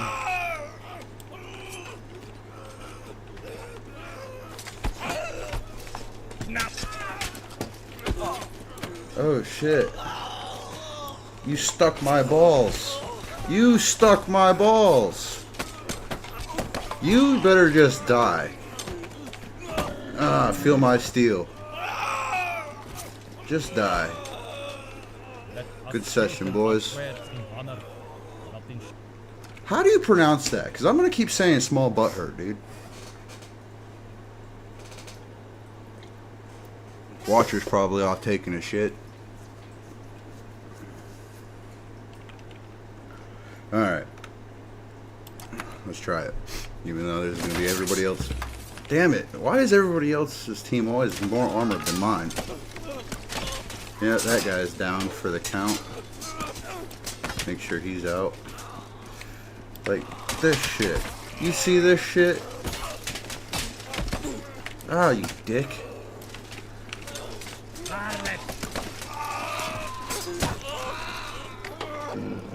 Ah, man. Eat my ass, bro.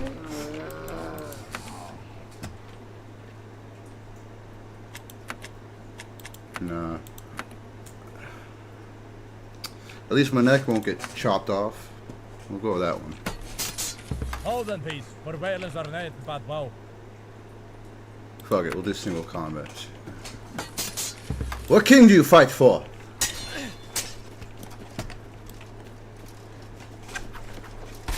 You fought for the wrong king. Your king's a bitch. What gain is there in bloodshed? What gain is there in bloodshed? Shit, I don't know. Entertainment? Man, asking all the philosophical questions and shit. Ow. That pokey stick shit, man. Take your fucking pegging stick somewhere else.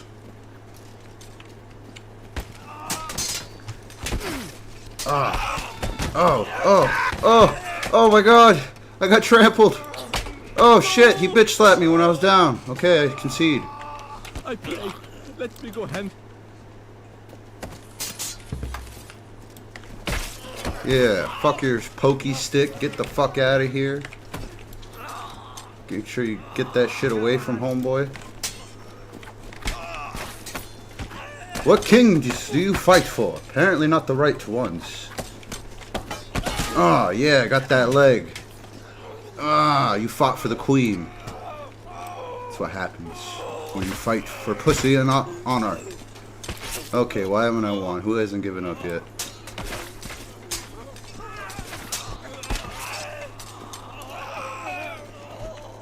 Are you still trying to get up, dude?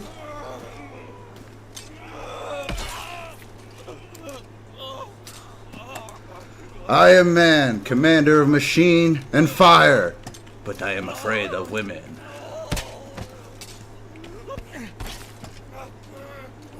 Oh, you have honor. Or you're just stupid. There we go. Speaking of puns. There we go. That's what I'm talking about. Yeet! Across the battlefield. Get in a fight that I have no business in. Oh, I'm already dying, you bitch. Ah, you dick.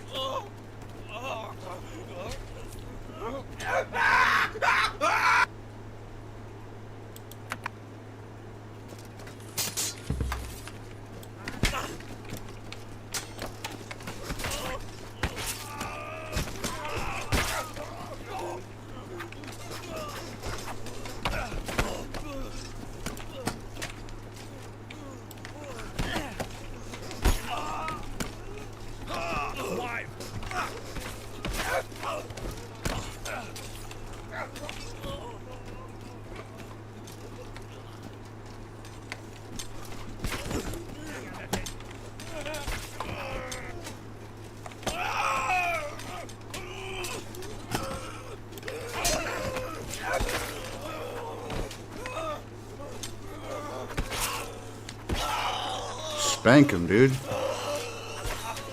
Spank thy enemy.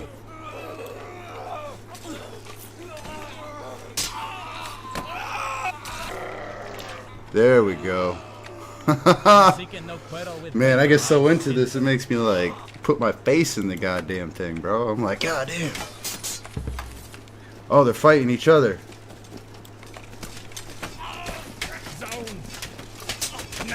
They're bots.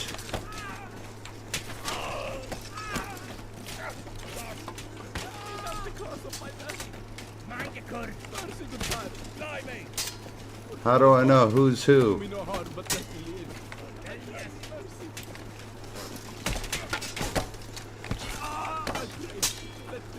unharmed.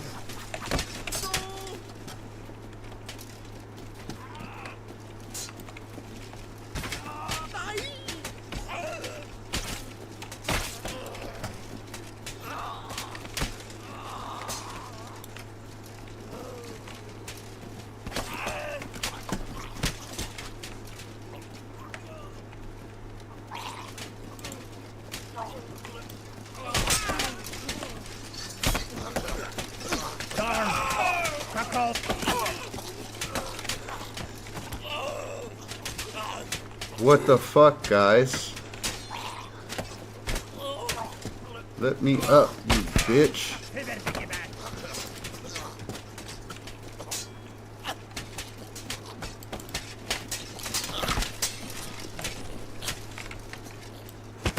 Crikey! My God!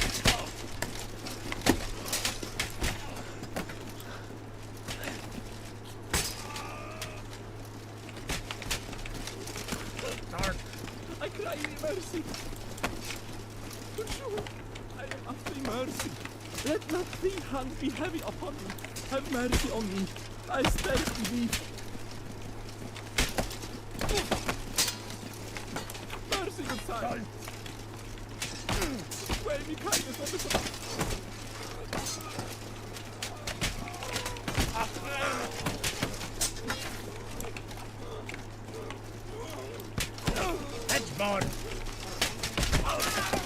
Oh, I'm trying to get him.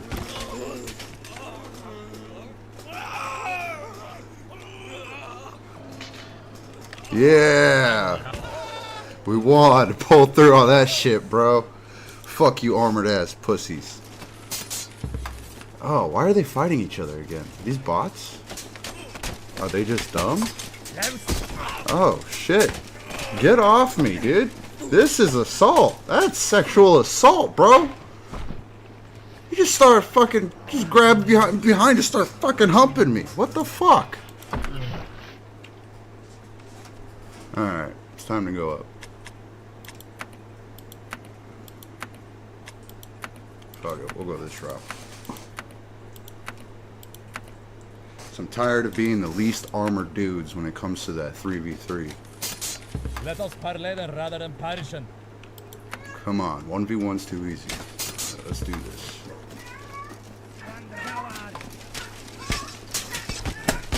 Oh, you just kicked me in the balls. Get away from me. Shit, who's on my team? Oh, get away from me. Oh. Unconscious. I got knocked the fuck out.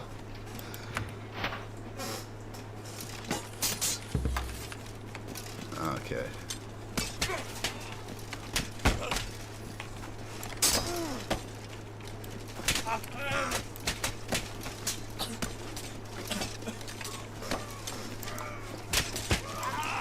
Oh, I lost all my momentum, bro. Hence unharmed. I lost all of it. Alright. Because of my death. It's gotta come back. It's gotta come back. These guys are just stupid. Stab somebody.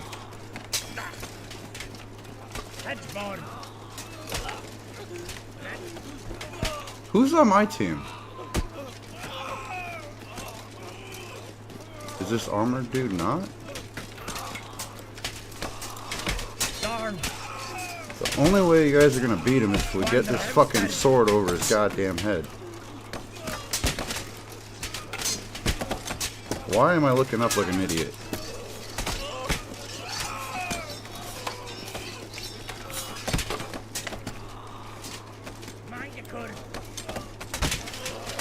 Oh, I almost had you. Oh, fuck.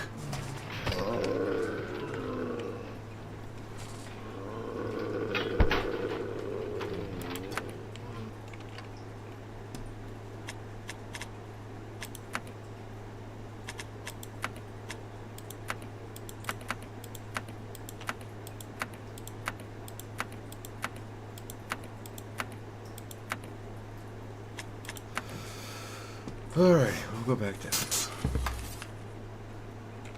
Consider, ere the battalion joineth, the crosses of border. Alright. Alright, we'll do 1v1 to warm up.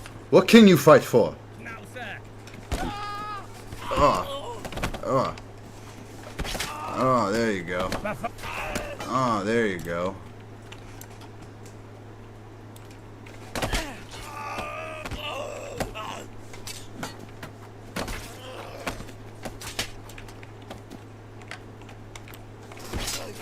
I just feel bad at this point. No kindness. Sorry.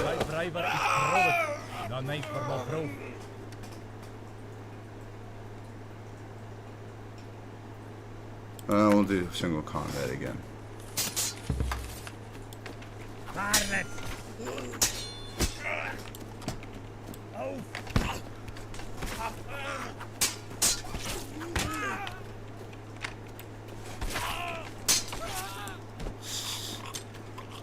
You concede? Good. Another one of single combat. Fuck it. Another one of you shield bitches.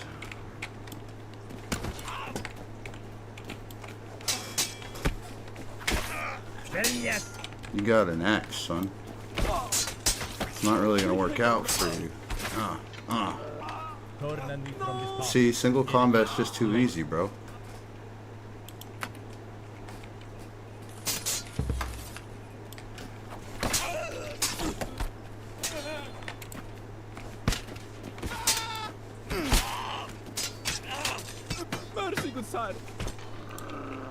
Too much hath been lost. The first blow wins.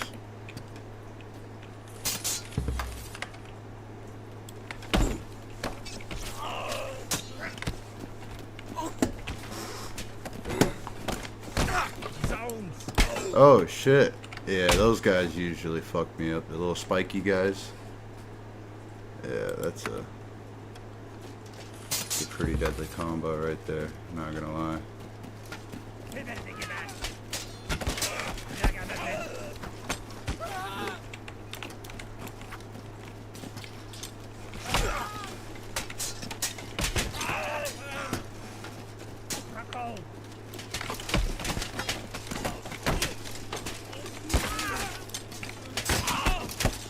Oh shit. I'm always the least armored guy when I do these battles. Carnage.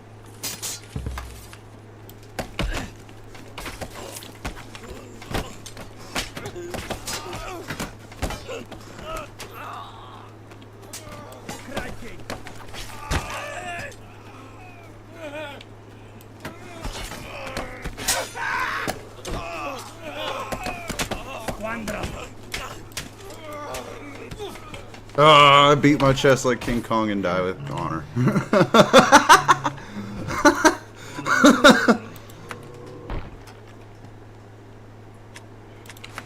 We'll go back to fighting as a peasant. I'll fight as a peasant with an axe this time. Ragamuffin. Ragamuffin.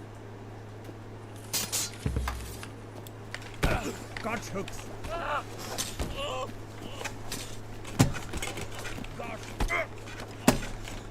God, I can't fight with an axe now.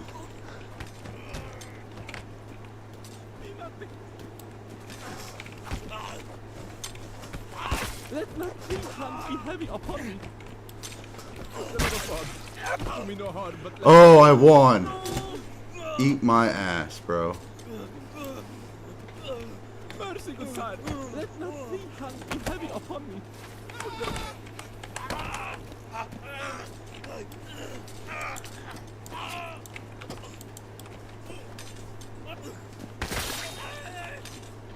Yep. What gain is there in blood spilt? Wakes us. It just took me a minute.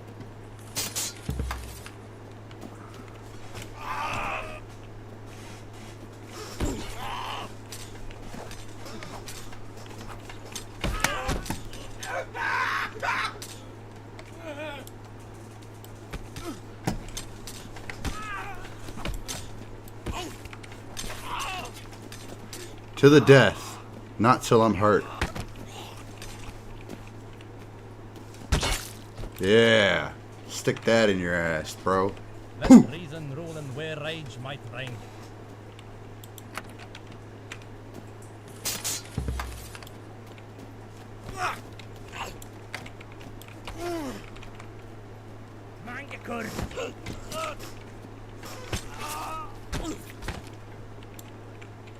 Yep. Let cooler heaviness prevail on this day. A little bit better with this axe than I thought. Watch, I'm gonna die now because I said that.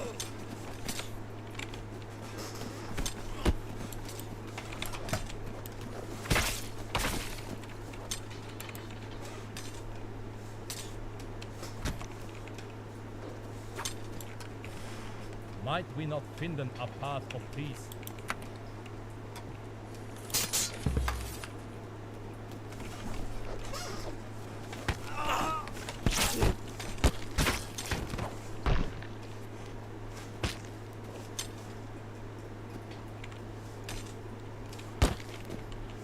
I got to bring home your head. I must feed the children. Seeking we are proud for our people's sake. I fight for my people. Ah. I give. I got my plea. I give. Before I get my ass completely whooped. I Have give. mercy on me. I give. I'm fucked.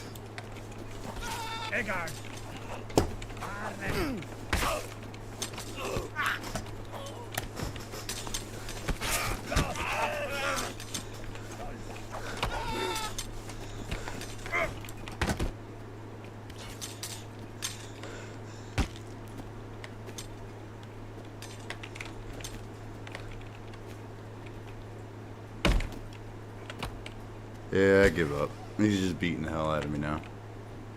Unconscious. I already knew. I gave up.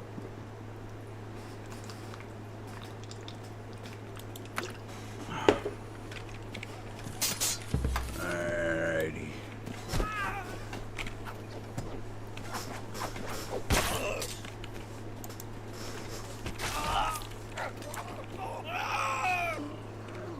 Let reason rule and where rage might reign. Thank you.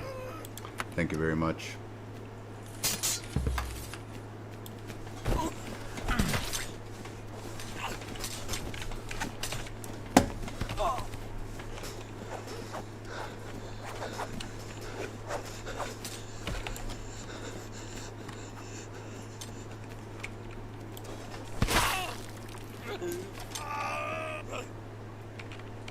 Let us parley rather than It's not over till it's over, guys. It's never over till it's over. swine.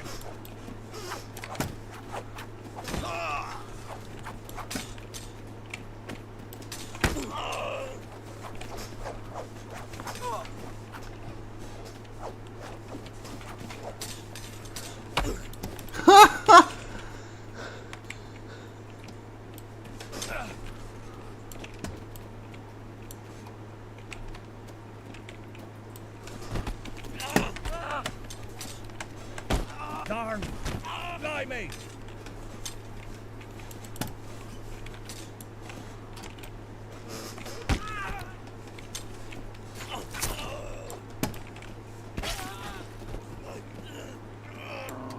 Yep. What gain is there in bloodshed? Hey, take that rabbit's foot, son.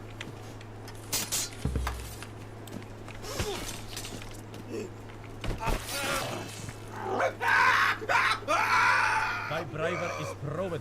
No need for more proof. No time to ask any questions, son. Oh, he got me. I give. I'm pray, done. Let me go hands unharmed. He caught my Wear me arm. kindness on the forbearance. He got my ass. Now, Wha- sir! ha, yeah, yeah.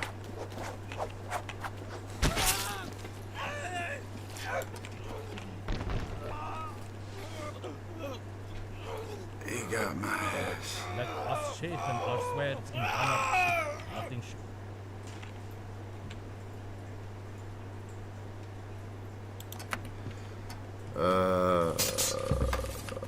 Hamster! My God's bones!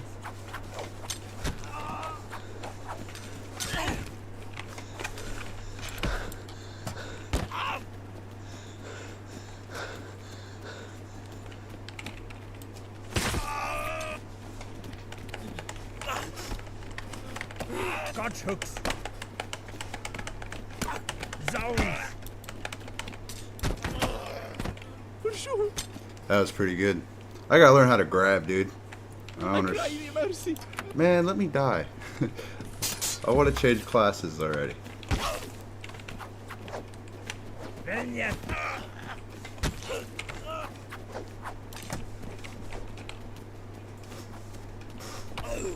Crikey.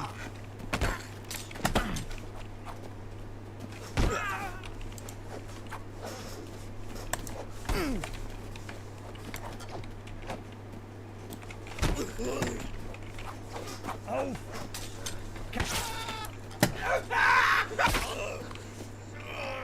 Might as well concede, man. We seeking no I stuck that axe in your ass, bro. There was no other way around that.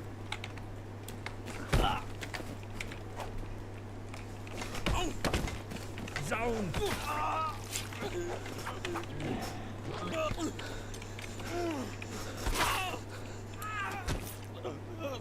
Speaking we of puns, not of swears.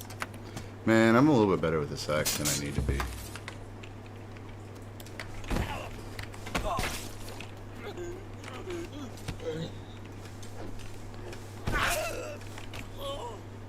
Fuck you, stick man. For all the goddamn times that class has given me fucking problems. I don't care if the king said he could live.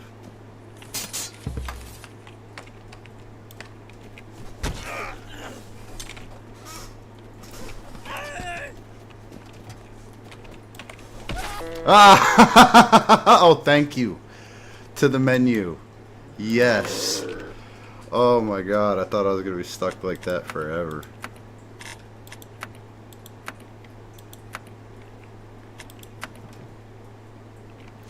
We going armored in. We're going armored in.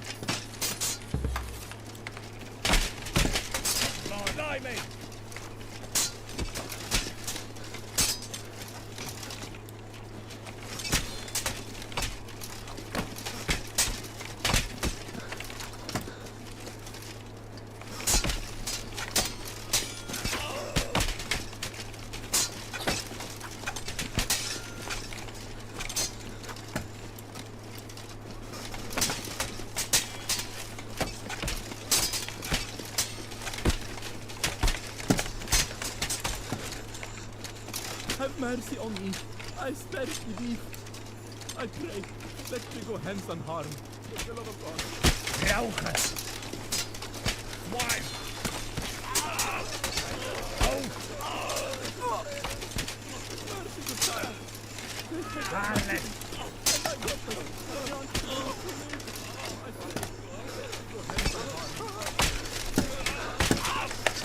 Hamster.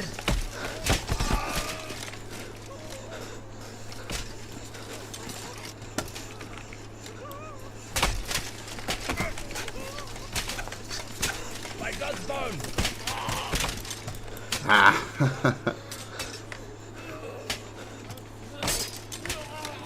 Hey man, the least you could do is let me get up. I let you get up, you pussy. Now, sir.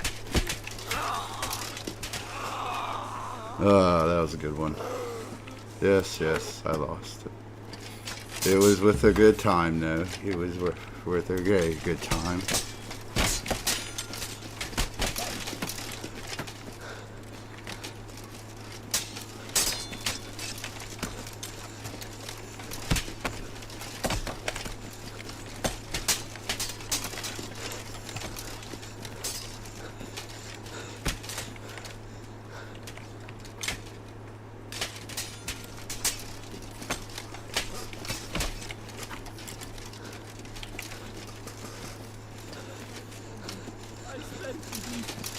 I pray, let me go hence unharmed.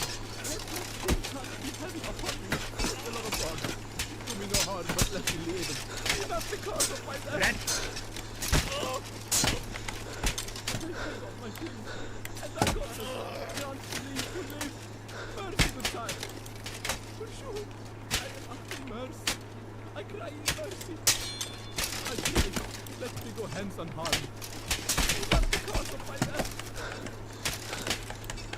I'm not giving up, bro. Fuck you, bro. You got a dude behind you could be beating up, bro. And you just keep fighting me. Fuck you. Because of that, I ain't giving up.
Buffoon! Coward!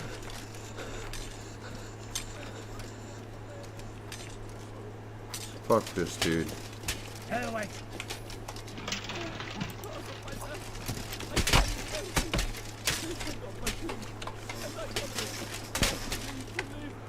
Fuck you, dude. Fucking...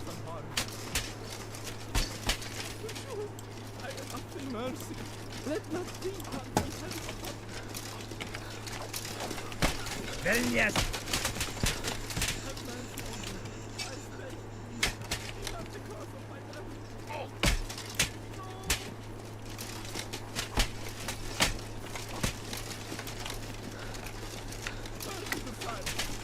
Eggard! Taco!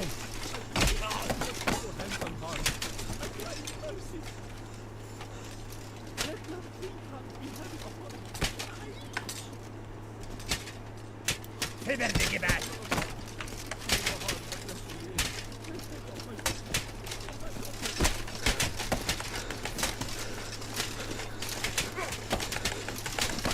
God's hook!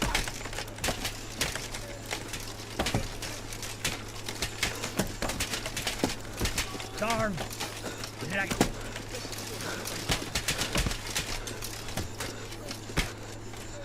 I'm not getting out of this situation. Fuck this. That is pissing me off.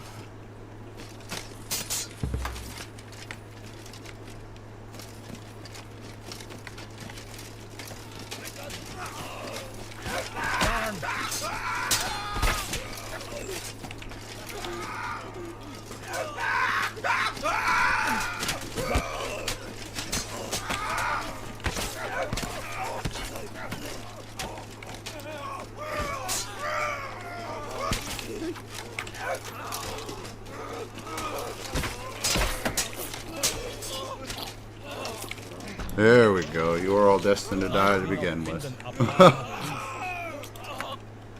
Fuck.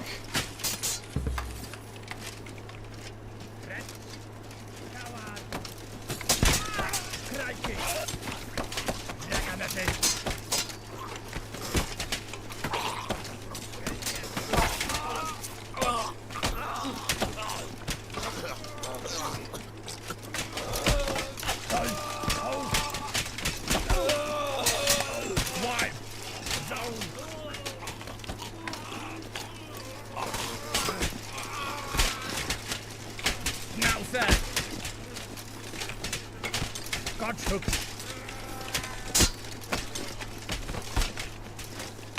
Blimey! Yep. From the top. It is too late. That was a good one.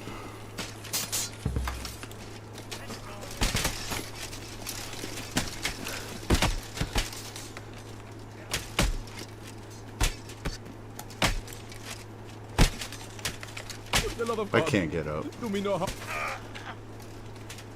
Have mercy on me.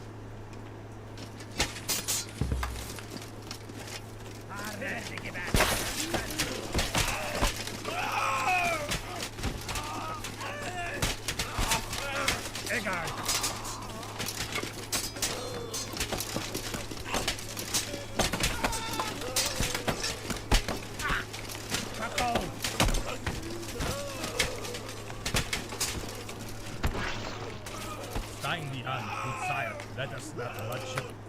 Not too bad. Alright, boys. Right at me.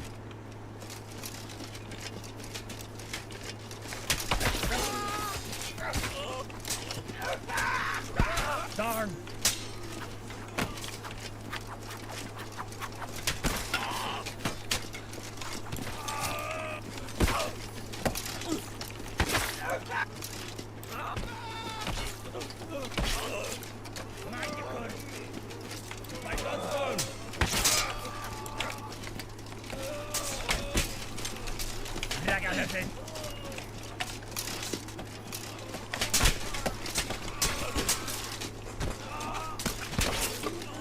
I'm gonna go for your fucking legs, dude.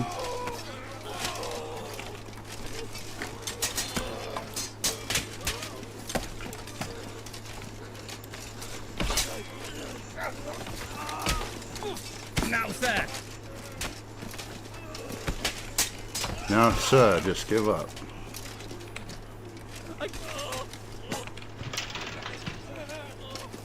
Too much has been lost. Last stand. I like it. Houster! Hedgemore! Phone! Gosh!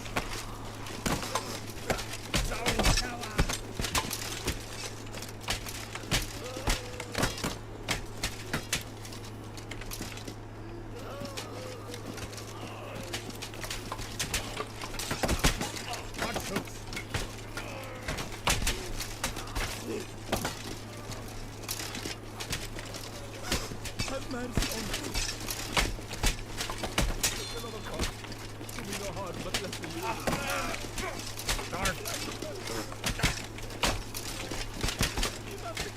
This is just bad for him.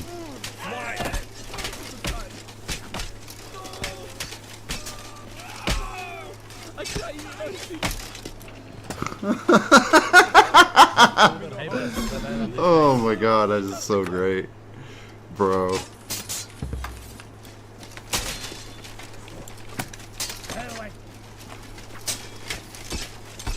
Oh! Crackle! Now, sir!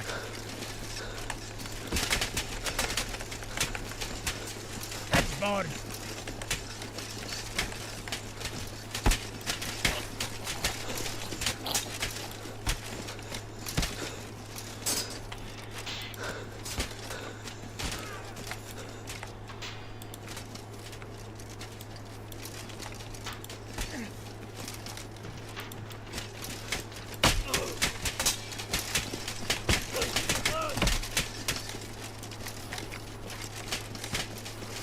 Ragamuffin!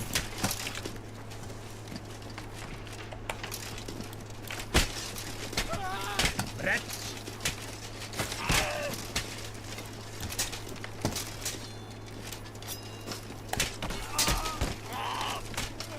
Buffon! Have mercy on me. I pray to you. Pray me Christ on the land. I pray, let me go hence and harm. Take I got my things, and I got this. Beyond me to live. Pray me Christ on the forbearance. For the love of God, do me no harm, but let me live. Let nothing be heavy upon me. Oh shit. He chopped my shit. That was a good one. God damn.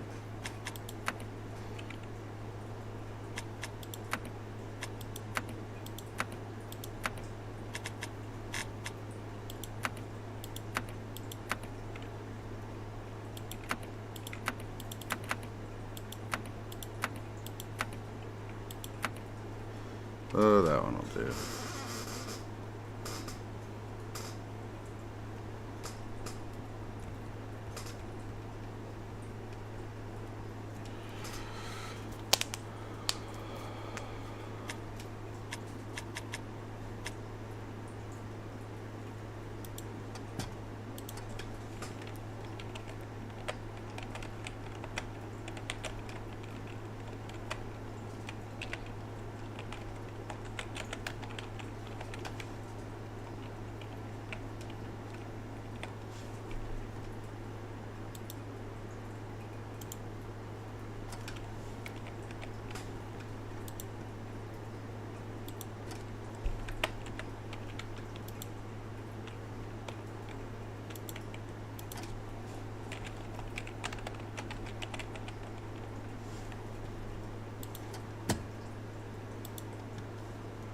Alright, guys, give me a second.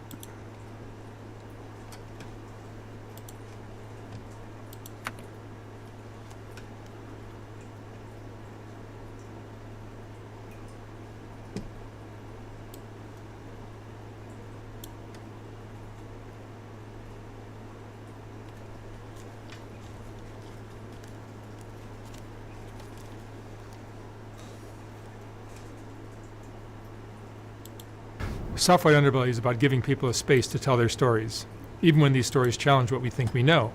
Ground News shows us different perspectives in the media, which is why Ground News... Give me a second, turn my lights on. Dark.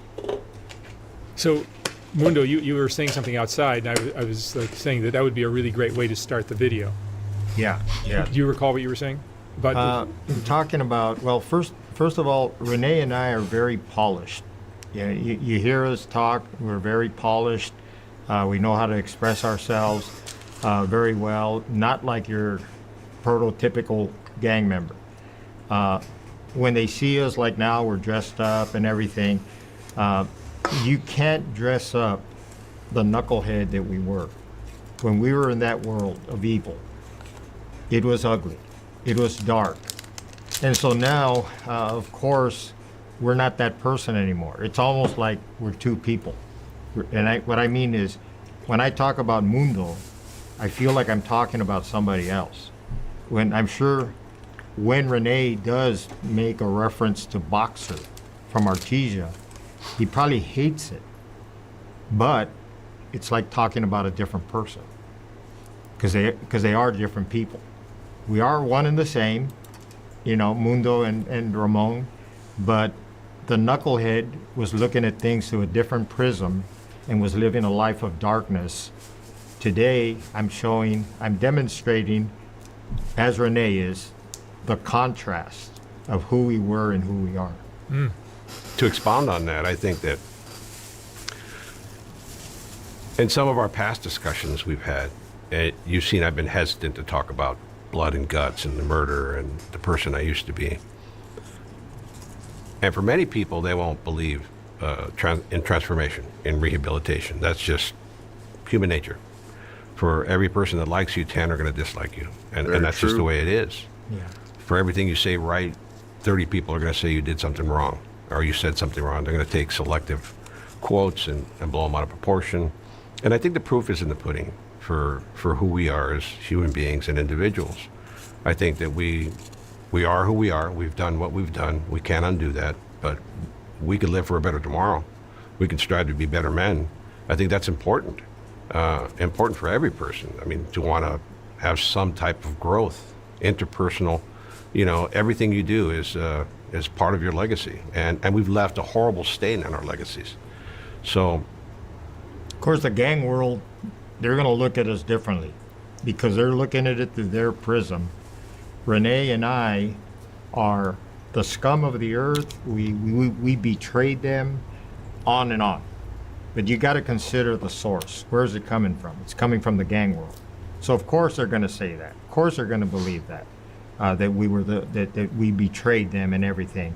But we do not pay attention to that type of feedback. It has no effect on us. My feelings aren't hurt. I know the bad guys know who I was. The bad guys know who Renee was or who Boxer was back then. So it's not like we're out trying to prove to somebody how bad we were. They already know that. Our enemies know that. Our fellow carnales, brothers in arms, in the Mexican mafia, they know that. They know it. They know exactly what we've done. And so for us to try to prove something to somebody, we don't need to do that. All we do is come with the reality of what took place, and you're going to hear more of that. Renee has said to me off camera that he didn't really testify against any or many people, right? No, I've testified in over 60 trials, and I've cooperated in hundreds of cases, untold number of cases. But here's the misconception, is that I am responsible for hundreds of people serving life sentences, and that's simply not true. Mm-hmm. And I think the same is applicable to Ramon as well. Yeah. By the time you're in jail, you're indicted. You've spoken on the phone, and you've really displayed the depth of your buffoonery. You've put yourself in jail. You've been indicted. You've been arrested. You're pending trial. And I come in. I come in as a communications analyst and a historic witness on those topics I told you about. The Hispanic gang subcultures, it relates to the Mexican Mafia, communications analysis, the Mexican Mafia, and the prison subculture. Those are my four fortes. So I play a relatively minor role, with or without me. Yeah. Those individuals in prison now, right, as a result of my testimony, would have been in prison anyways. They were bought and paid for. That's the reality. When the feds go after you, they don't come and knock on your door until it's time to take you to jail.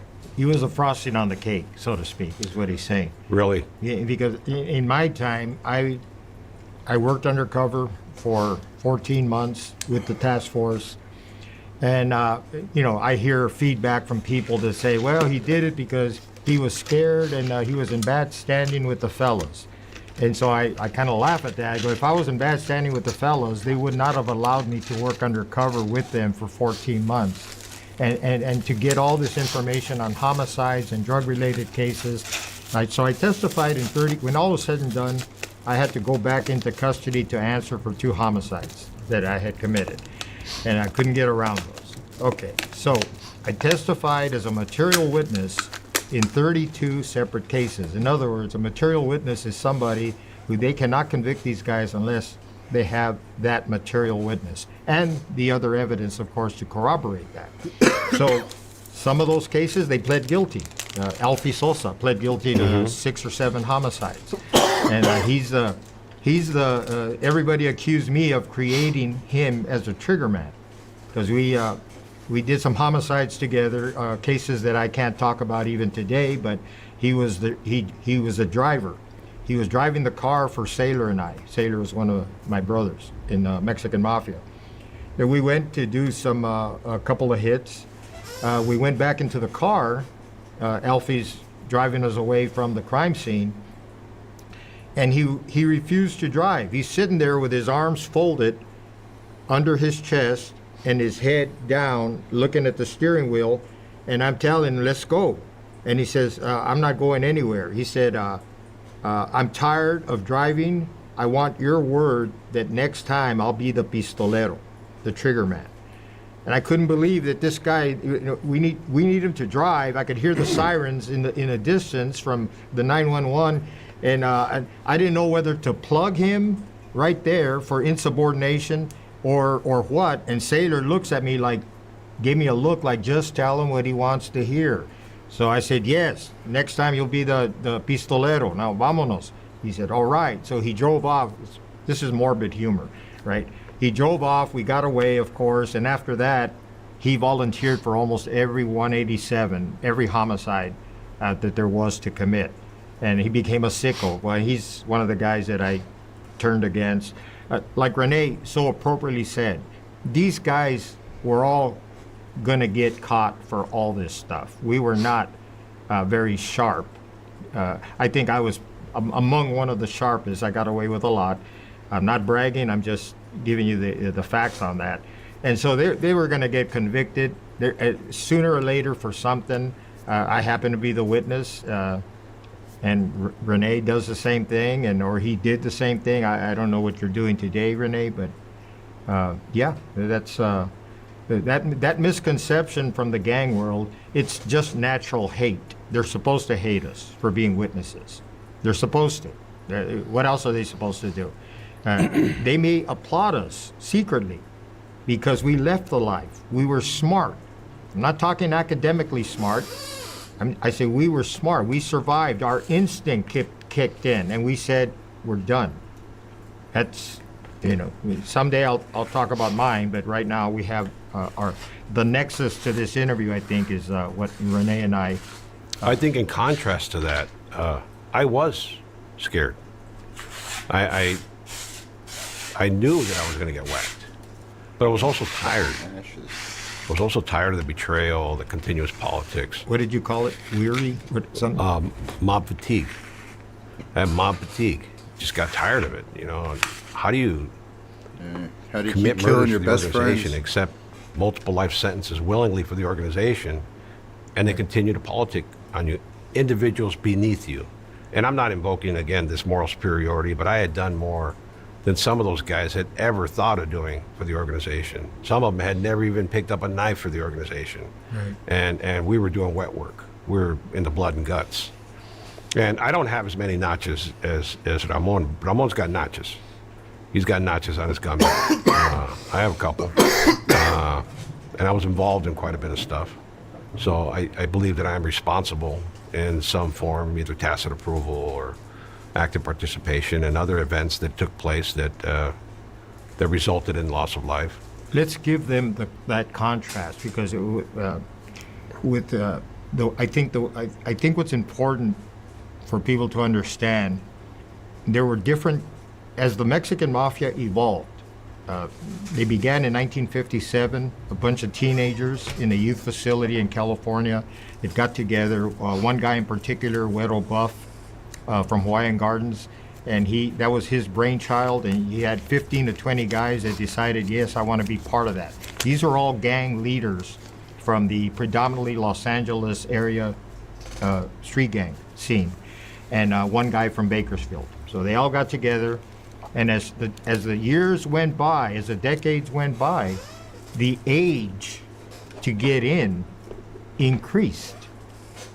Knuckleheads at that time, young teenagers. I had barely turned 21 when I got recruited. I got recruited about 15 years before Renee.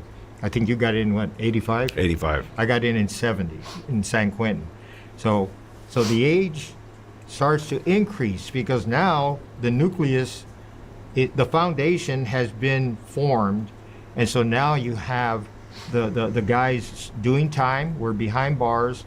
The first guys that started to conduct business on the streets were released in the 70s, like in 1970, 69 and 70. I got out in 75, so there were many of us starting to get out.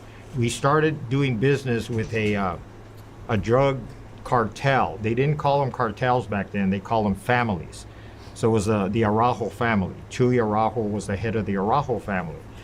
And talking about the homicides, the way that worked, we would never use gang members to kill anybody on the streets. Our reasoning, our train of thought was if you have them do those kind of acts on our behalf, we then will have to kill them because they have too much knowledge. They possess too much knowledge about something very serious that could put us away. So as a result, we use them for any other criminal act under the sun, selling dope, getting weapons for us, setting up targets, you name it, we would use them for that purpose, but never to do a hit. We were glorified gang members.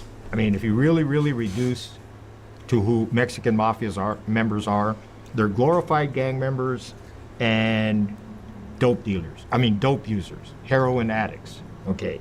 But they're heroes to the street gang members on the street because the youngsters look up to them. So we committed our own homicides. I loved pulling triggers. That was my specialty. I loved doing it. I'm very careful how I did it. I didn't like collateral damage. There was never an innocent person that was killed at my hand, and I went out of my way to eliminate collateral damage.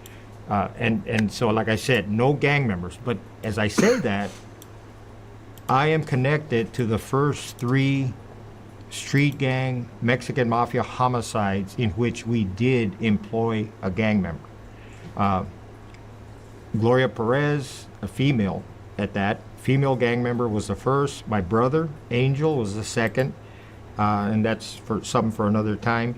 And then the third was Artie Guzman, who's still in custody doing time. And so that was the exception. They did, one of the guys did want to kill Artie because he could give us up on the murder. I fought for case for him. We made him an exception. Gloria was an exception, Cyclona, because she was the sister of a Mexican Mafia member. My brother was an exception because he was my brother. So therein was the genesis, if you will, of making gang members exceptions and allowing them in the car. Renee now, on the other hand, can talk about the modern, how they embrace Sureños. In my era, wasn't so much different from Ramon's era. That we went and personally killed carnales, because only a carnal, a Mexican mafia member, and that's what they're called, can kill another carnal. It's one of the primary rules in the organization. Yep.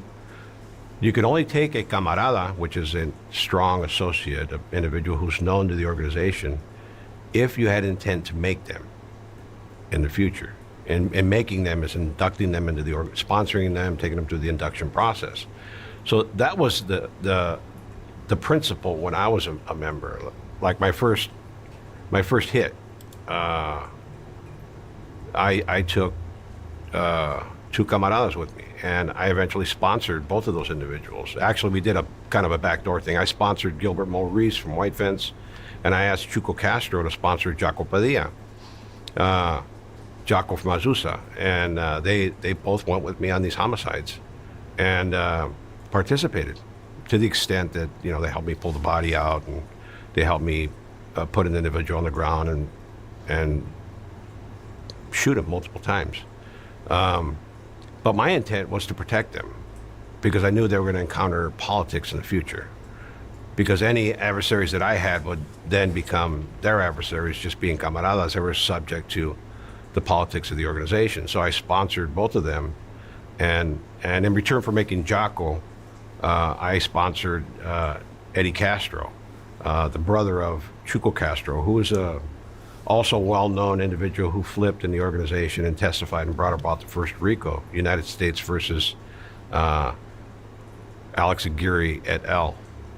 This is the first RICO indictment that came down. So I sponsored Eddie, and Chuco sponsored Jaco, and I personally sponsored Mo himself. But I took them on everything I did. They were my right and left hand. Describe. I didn't mean to interrupt you. Describe to him how. Sorry, guys. There's an ad break right now.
My bad. Pee Wee killed Rocky.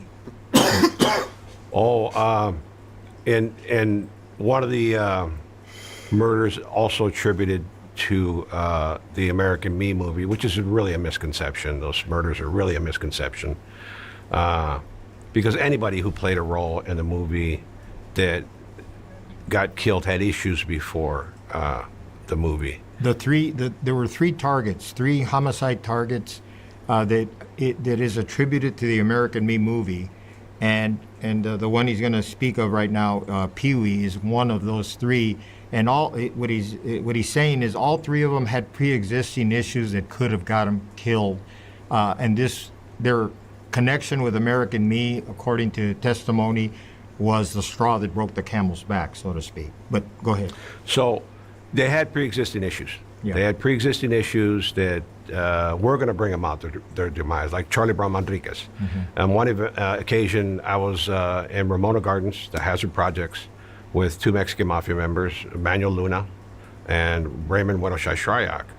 and they're bad-mouthing Charlie Brown. Charlie Brown is stealing bananas, running down the street with boxes of bananas he's stealing, and stealing car batteries, and living in an abandoned house. In fact, on one occasion, he took me into, he says, come to my house, because we would go there and give him money and dope, because he was struggling. I mean, he was what one would consider now as homeless. Yeah. So me and Jocko went down there on one occasion and saw him, gave him some money and some dope, and he invited me to his house. So I said, okay, well, I'm packing. I have a 357 Python, and Jocko's packing too. And he takes us to this house down the dark alley, classic image of what you think a mob hit is. I'm in a dark alley with two mobsters, and I don't know where I'm going. So he walks to this house. I parked the car. We used to call the car the Night Rider. It was a black car. And he invites me to this house, and it's pitch black inside. So as we step in, I'm already pulling my gun out. And he's fumbling around. I'm thinking, they're going to put a pill in me right now. You know, they're going to put one in my head. And I'm backing up a little bit because I want to get him and Jocko in the same blow. Because that's where my mind is at the time. And there's extreme paranoia when you're a mobster. And I'm already pulling it back and pulling back the hammer because I'm going to let him have it. And what he does is he strikes a match and lights a candle. And I look around, I could see the light illuminates the room, and there's a spool as a table, those cable spools, and there's two milk crates and a mattress on the floor, and the windows have all plywood on them. And I look around, and he's just showing me his house, and I almost blew his brains out, and I was going to kill Jocko at the same time. And that's the kind of paranoia you experience. But with Pee Wee Aguirre,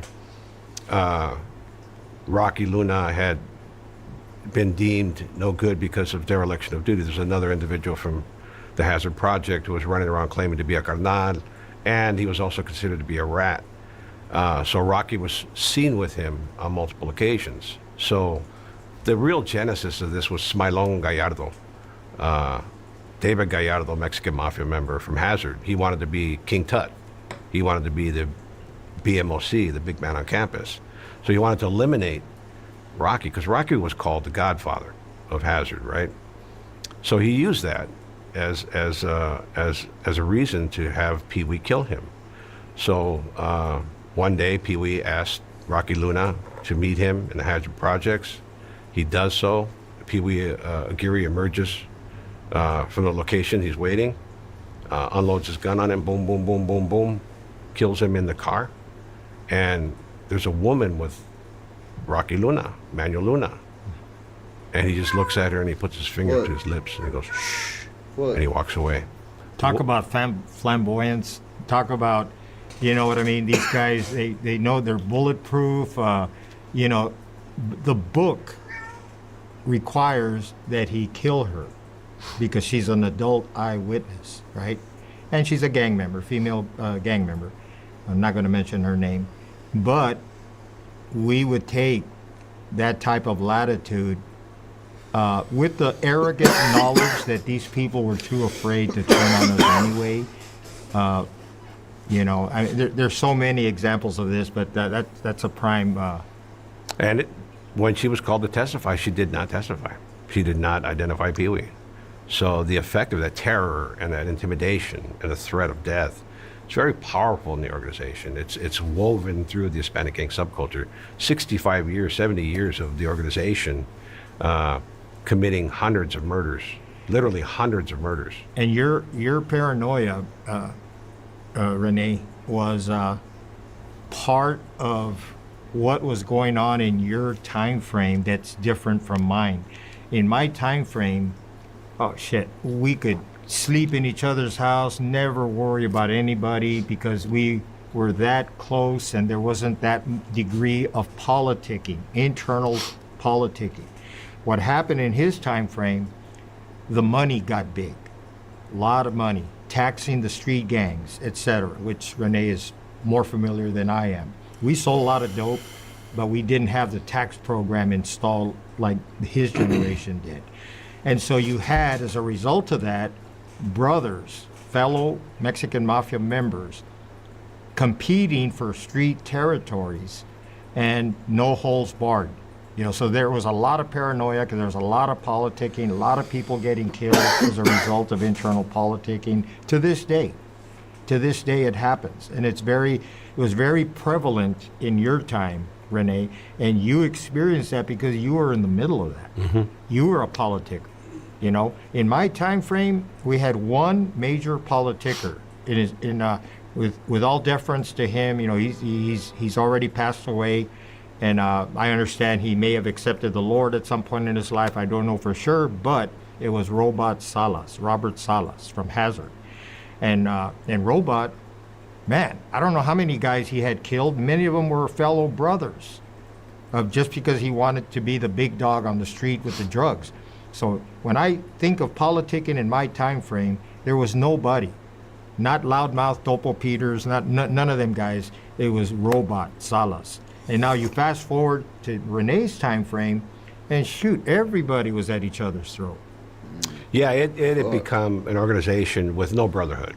There was no camaraderie. I mean, you had the few people that you were friends with, and like I said, Daryl Baca was a friend of mine, Raymond Shryock and Black the Umbrella.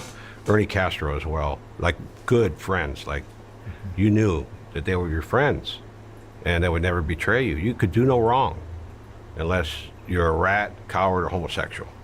And those are the three rules, right? Everything else is subject to interpretation, right? But they stood by you and felt the camaraderie, the brotherhood with those guys. I mean, they were my brothers. But when the organization had this growth, this new program that came along, politics became thick. I'm talking, and contrary to what Ramon says, I don't consider myself a big politicker. I got politicked on quite a bit. Mm-hmm. I was on the hit list like 2 or 3 times, and I didn't even do anything wrong. But you responded, didn't you? I responded with politics in kind. That's what I meant. I responded with cause. No, of course. And I survived. I prevailed in some of those. Bevito Alvarez and Kilroy Roybal politicking on me. The first inkling I heard of that was in Folsom. A brother came up to me and said that I was being discussed, like, hey, boxer this, boxer that. And Kilroy and Bevito said, fuck boxer. And I knew then, mortal enemies. Mortal enemies. I bided my time. And I waited and waited. And Tehachapi, Kilroy finally got whacked. It was discerned that they were politicers and they were creating dissension within the organization, and everybody turned on them. Boom, on a dime. Everybody did a 180 on them, and they lost all their support. So I was there when Sleepy Huerta stabbed Kilroy. Tehachapi. In Tehachapi, that's where he first got stabbed, and he paroled shortly thereafter. Bevito Alvarez, on the other hand, we're in Palm Hall. I'm doing a parole violation. It's me, Tupi Hernandez, Bessie Sagato, and one other member. I forget who. I think it was Turtle Baez from Ontario. But we subpoena, we subpoena Bevito down to court. We have an individual who is another Mexican Mafia member, by the name of Freddy Gonzalez. He's facing a murder charge he killed an NF member in Norco, CRC, the California Correctional Center. Yeah. California Rehabilitation Center. Veneno. Yeah, Veneno. He's now a 2-5er. He pulled out of the organization, dropped out, testified in a federal trial. Mm-hmm. It's a lot of betrayal. A lot of betrayal. In a nutshell. I mean, we can go on and on with all the stories of betrayal and the murders. I mean, there's just so many. Mosca, Popeye Roman. We can go on and on with all of those. But I saw a lot of comments on Renee's first video. Yes. Asking for more of the blood and guts of some of the things you guys have done in your past lives. Yeah. Let me ask you both. You can tell separate stories about one of the hits, one of the murders that you guys committed. Yeah, just to get a flavor of what it was like back in those days. Yeah, I mentioned earlier I had a female. We had gang members that we'd use we would tap into for intel purposes. We had a female in the city of Bakersfield, Cyclona, Gloria Perez. She's gone now. She's with the Lord, so I bring her name up. And I gave her 3 names of 3 targets we were looking for. a rival gang member, a Mexican mafia member in bad standing, and a third rival gang member. Yeah, 2 rivals and 1 internal. And being a gang member herself, she agreed and said she would get back to me. Now, those are the days where we didn't have access to cell phones. It was all telephone booths and landlines. So when I checked in one day, she located one of the 3, and it was a rival gang member who was selling dope in Bakersfield, him and his brother living together. So crime partner, Sailor Boy, and I drove up to Bakersfield. We used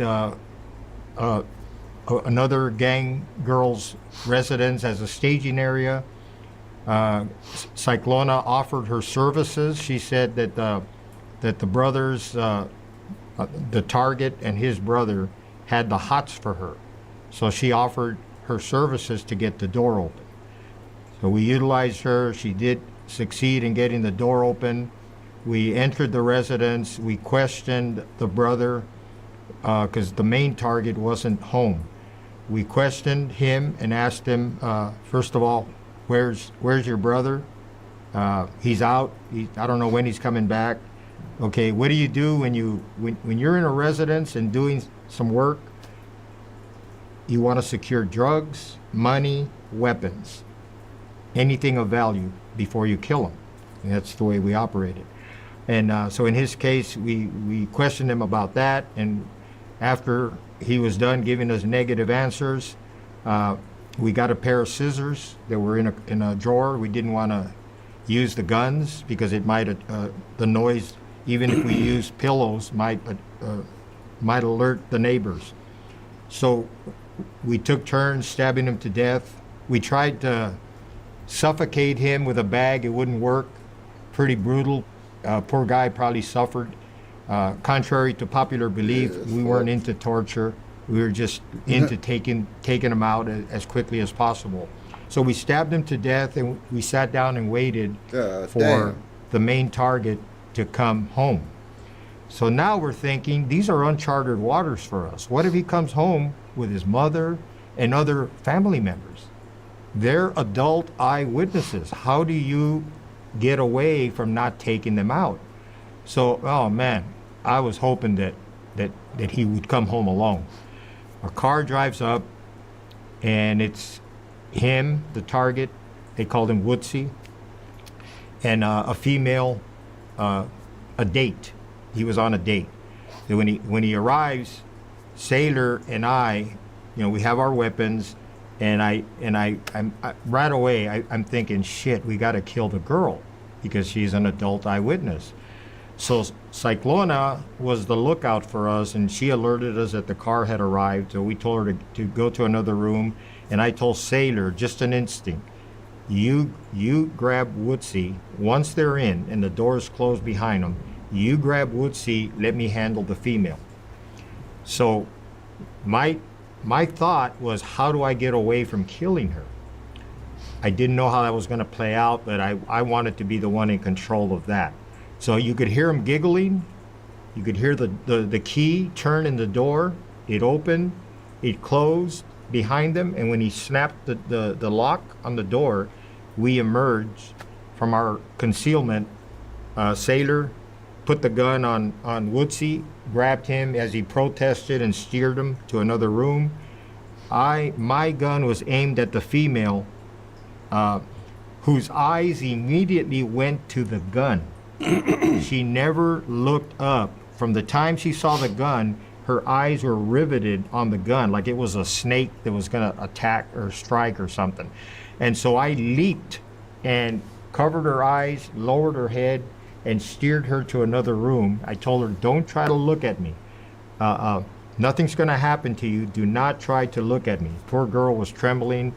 I sat her down. I blindfolded her first with some clothing that was there. I forget exactly what it was. I stuffed a couple of socks in her mouth. I gagged her, and then I tied her to the chair. And I assured her, we're here for your boyfriend. Nothing's going to happen. Just stay calm. We left her alone. We questioned Woodsy. Sailor looked at me, gave the thumbs down.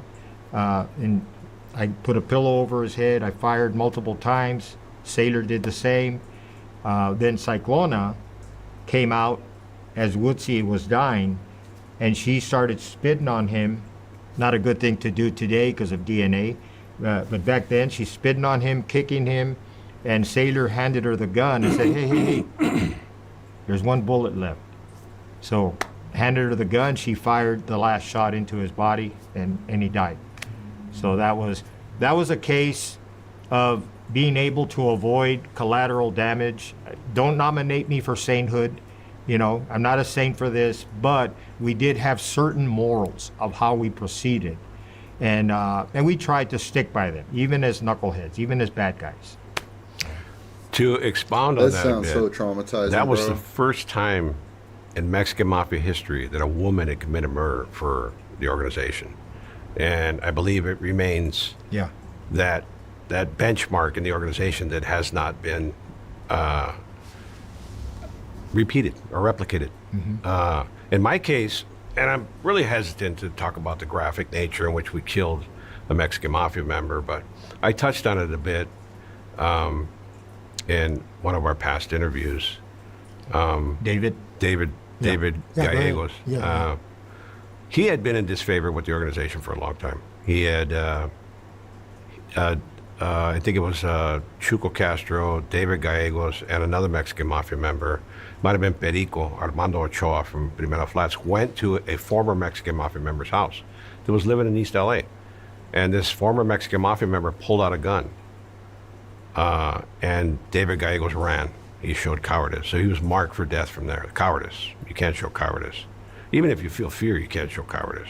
You have to project this metal, this steely exterior that you're not afraid. When I was always afraid, that's the ridiculous part. I was afraid every day, you know? But you had to project this dominance, command presence. He did not. So for years, it's talking about, he's got to get killed. He's got to get killed. He's got to go. He's on the lista. And I was with him in Folsom State Prison. I met him there. I didn't like him then. He was arrogant. He was one of those mafiosos that walked around, you know, like... I'm an OG. I'm an OG, and, you know, my shit don't stink. And I did not feel a good vibe from him immediately. What they didn't realize that everybody was equal. It didn't matter. Once you're in, you're in. So, yeah, it's an egalitarian organization. We're direct democracy, one man, one vote, majority wins. So with David, I am at Mexican Mafia member's house, Sleepy Aragon, Jesse Aragon. He's married to the founder's daughter. And we're there, and another individual by the name of Pelon Moreno is there as well. And Benjamin Peters calls. And he says, hey, brother, we're having a meeting. This is what's called a junta, Junta. It's a meeting. Benjamin Peters is down in the county jail. He got subpoenaed down and starts talking to us and says, hey, this guy's got to go. We heard he's out there. You know, he's on the lista. And he tells me, will you take care of it? I says, yeah, I'll take care of it.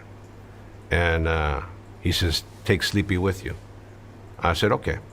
So I had tried to arrange this murder a couple different times, but Sleepy kept begging off. He was a bum. Literally a bum. He lived with a heroin habit that his wife supported, and she would berate him. It's like this mobster being berated by this tiny little girl who wielded her influence because her dad was founder of the organization and just dominated him. And we would sit. I remember on one occasion, me and Widow Shai Shryak are sitting in his living room, and I could hear her from the room saying, I don't give a fuck if your brothers are out there. You won't get shit. You'll be sick all day if you don't do what the fuck I say. And Widow Shai became irate. He says, let's get out of here before I have to kill this girl. And he was serious. So we walked outside. His wife came and picked us up. But Sleepy kept begging off on this hit. Over and over and over. I give him a gun. He loses the gun.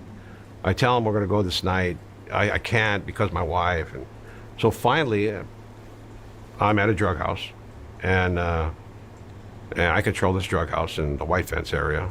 And David, the target, shows up at the drug house attempting to extort the guys. Hey, I'm a carnal, I'm from the Mexican Mafia, kick me down.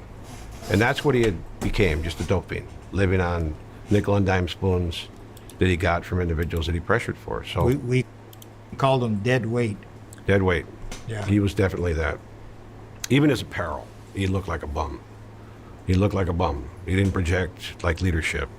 And that's what surprises me about the organization. In there, they're lords of discipline.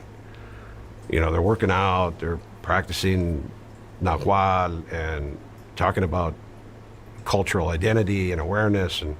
But they get in the streets and the first thing they do is, and this is not all of them, so I don't want to paint them all with the same brush, they stick a needle in their arm.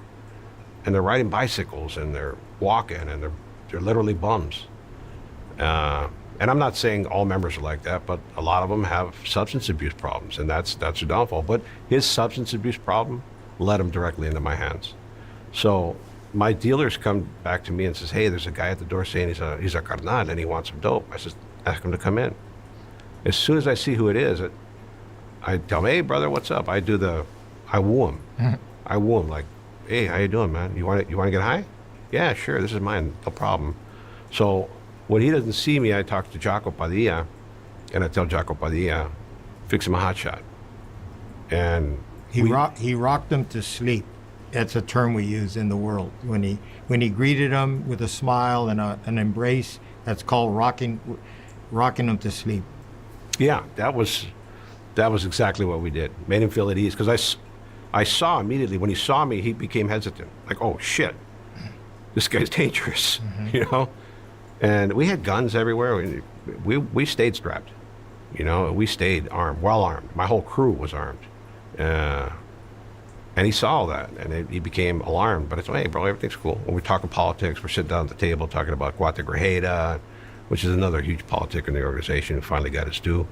But David, I finally woo him to the point where he wants to get high. He slams a spoon of heroin. Oh yeah, that's good, bro. So man, you want to do a speedball? Unbeknownst to him, this is a lethal dose. Jaco had slipped away and filled up the syringe with a massive amount of dope, and we give it to him. And he just immediately leans forward and he hits the table. Boom. And he has this death rattle, the gurgle. And I could hear it, it's death rattle. So we carry him off to a bedroom, we put him in there, and we're looking at him. And I said, give him some more. Put him out. And I actually get his arm and I inject him again with another dose. And he wakes up and he tells me, are you trying to kill me? And I said, no, bro, we're trying to give you some coke to wake you up. It's another lethal dose of heroin. So he goes out. He goes out. There's no respiration. We hear the death rattle, and then it's just, he's out. So we carry him out to the car, and we put him in the back seat. And we cover him with a sarape. We have a sarape on my back seat. We cover him with a sarape, and me and Jaco Padilla and little Maurice, we take off. And I have a meeting with Ernie Castro, my buddy. And I go down to Chuco Castro's house. He just got out a couple days before. I take him some money. I bought some donuts for his wife.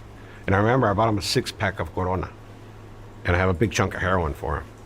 And we go in the house. We have a dead body in the back of the car.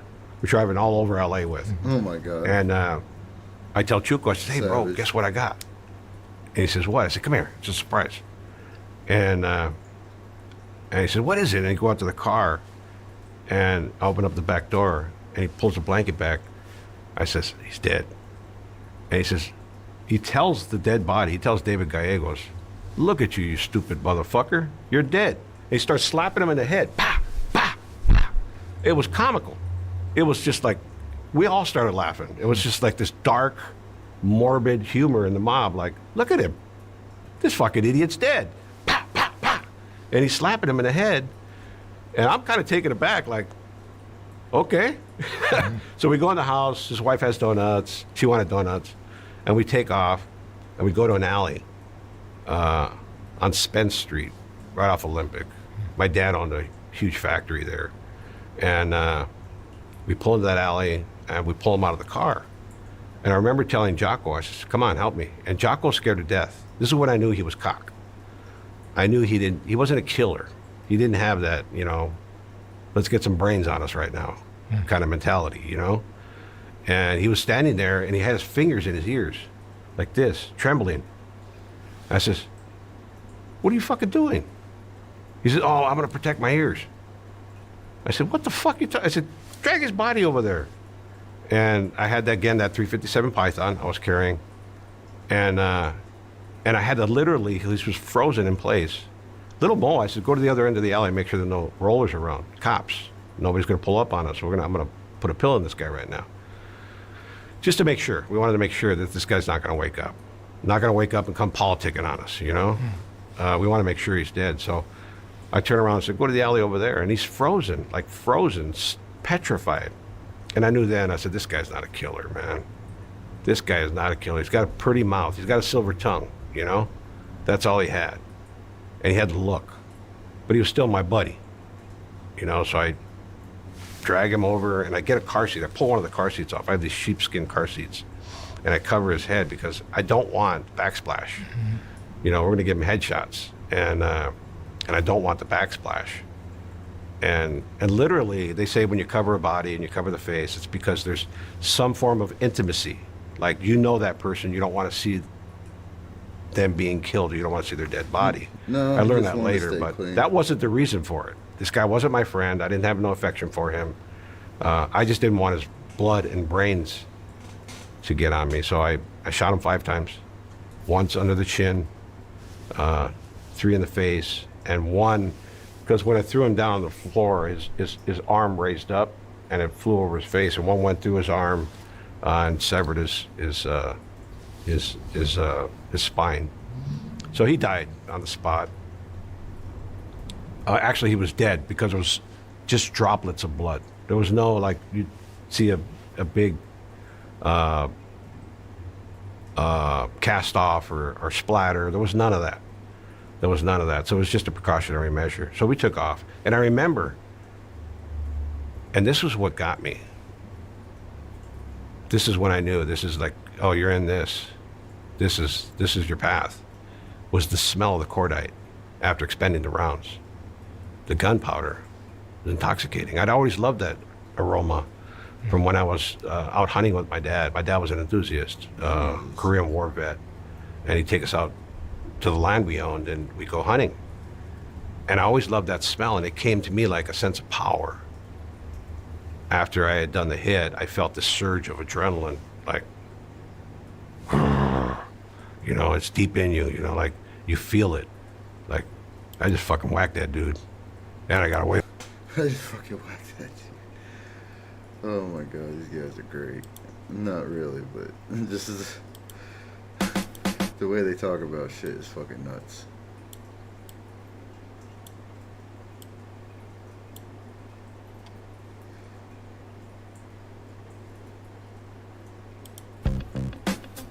Shameful is what it is.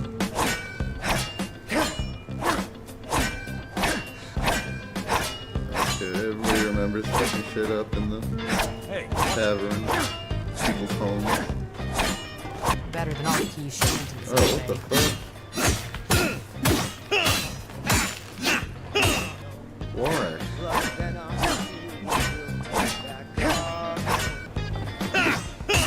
Why?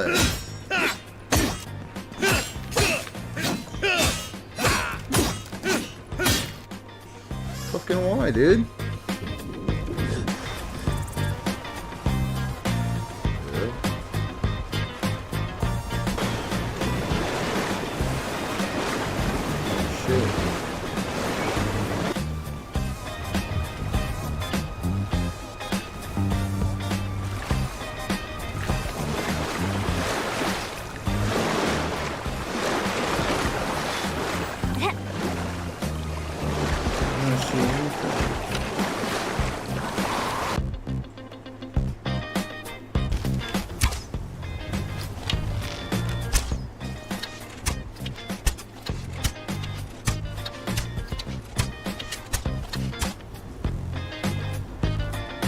After a while, they come back down.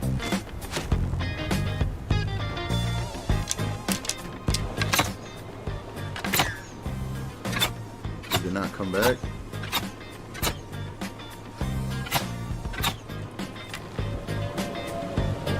Anything?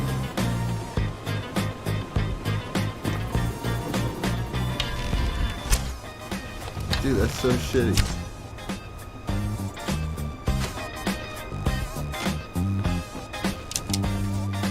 What the fuck?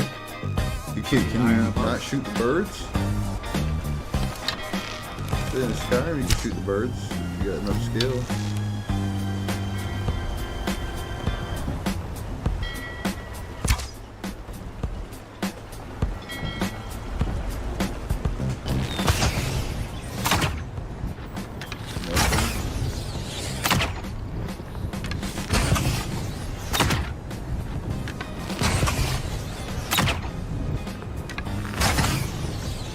So there's not that much freedom in the game like that? Damn, dude. Nice shot, bro.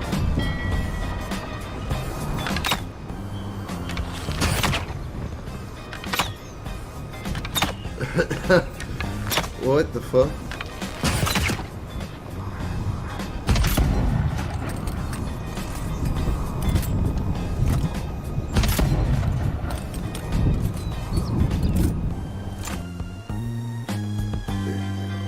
Let me guess, you can't even kill a fish, bro.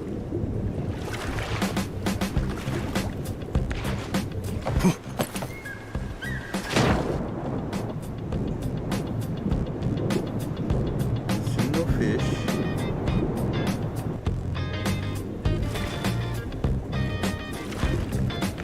We're about to have an ad break here in a second.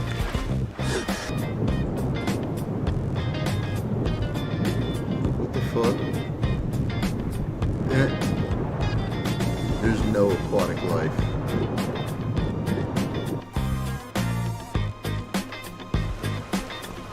Finest cuts, fresh from the wilds.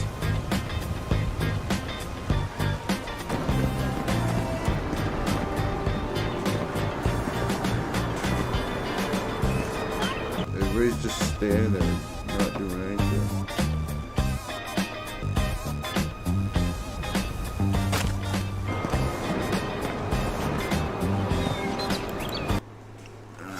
An ad starting. I'm gonna go take a piss, guys.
Yeah, stupid ad.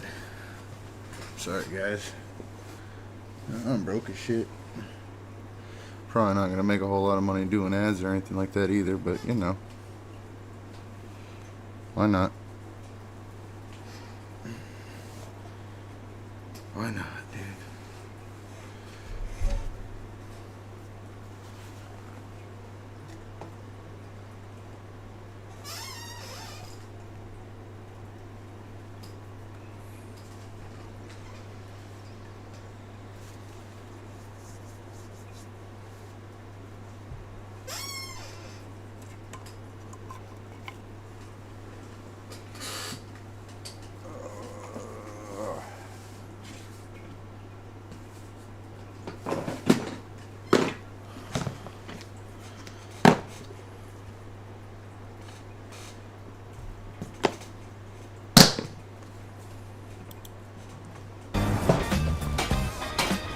Good pieces out here if you're looking to buy. More inside. Just ignore you.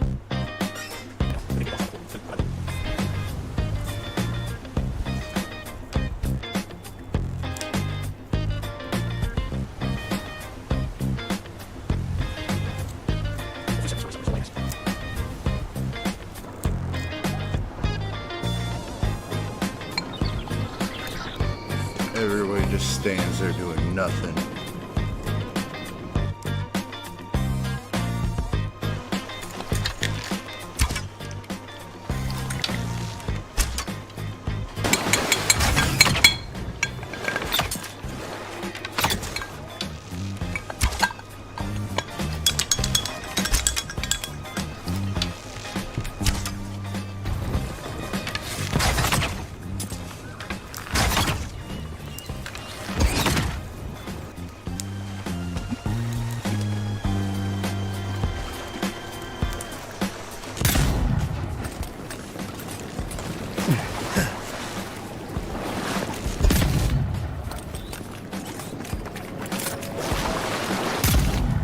Sun waters.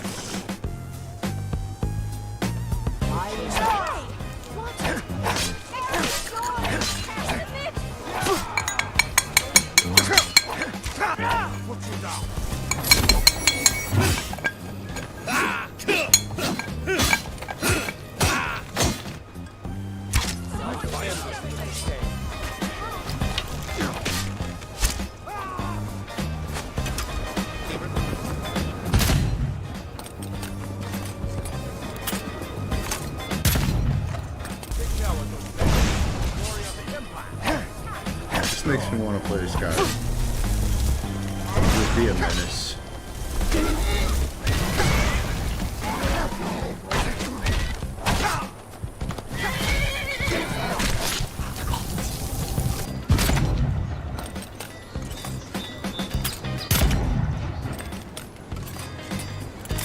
It's so boring, bro.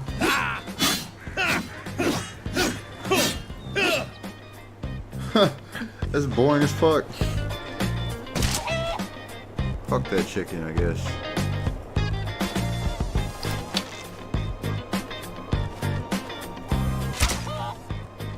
Better hope there's not a town nearby. That chicken looks like shit running away. It's all like glitched out.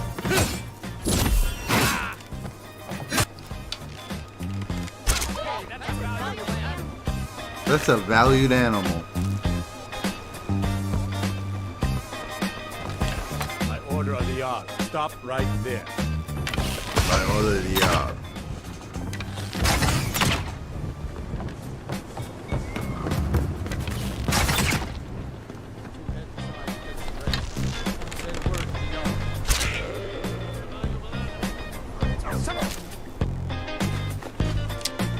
That's a valuable animal.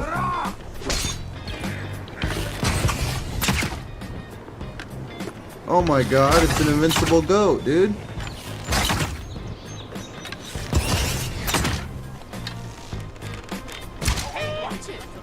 I order the yard.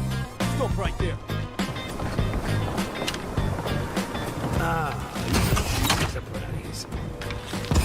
Hey, what is this, like, against animal cruelty and Avowed? Half the fun in Skyrim was killing the chicken and pissing off everybody.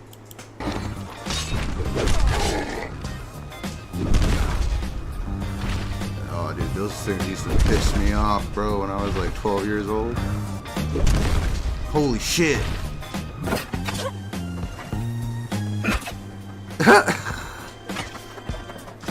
What the fuck?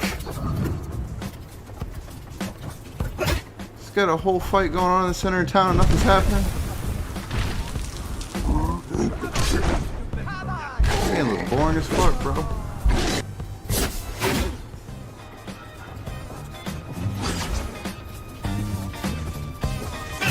Oh my god.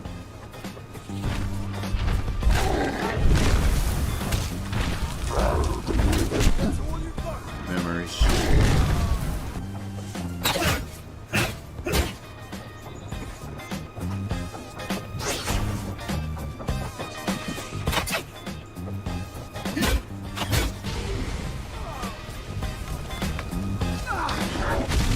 Holy shit.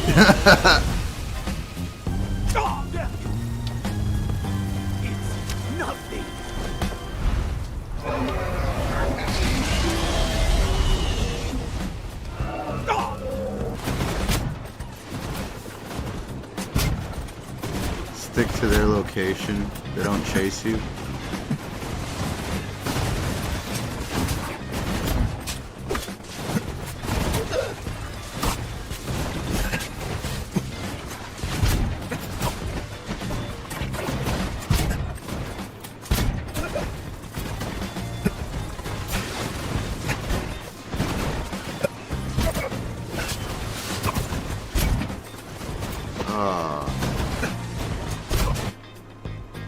Arrows versus wood, stone, and metal.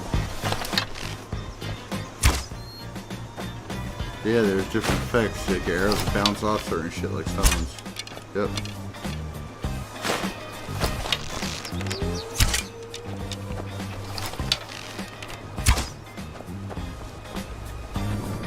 Pitch that.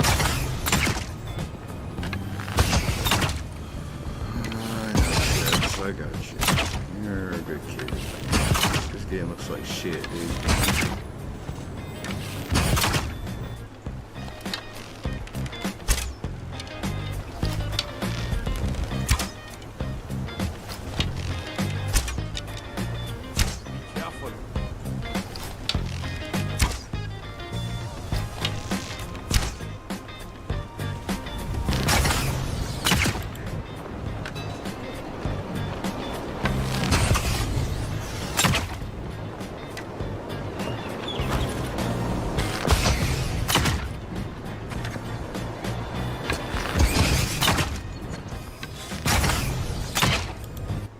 That was just awful.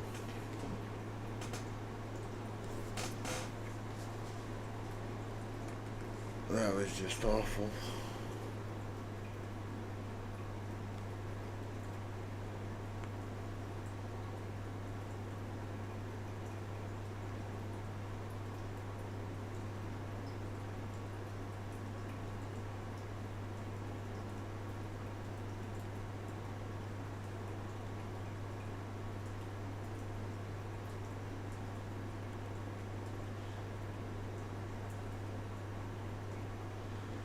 I don't know. It's fucking funny. Buy the slot. There's gotta be like a...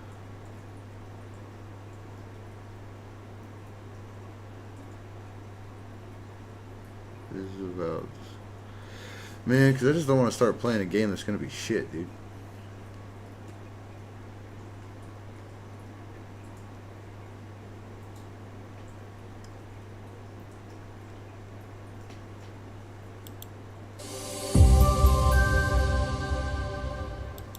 2025 and beyond is looking like a stellar time for role-playing games, and with the upcoming Avowed, there's plenty of anticipation surrounding how it will eventually shape up. Avowed, due for release next month for Xbox and PC, is a first-person fantasy action RPG, and due to that, it has obviously drawn a lot of comparisons with Skyrim, but exactly how similar to BGS's 2011 classic is Avowed going to be?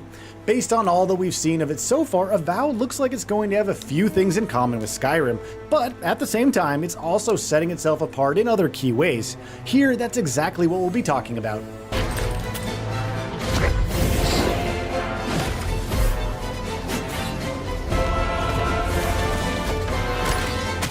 Fantasy setting.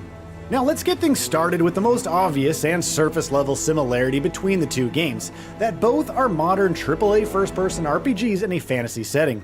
Avowed is taking players back to Eora, which is the world of the Pillars of Eternity series, though it's going to be set primarily in the Living Lands, a previously unexplored part of the setting.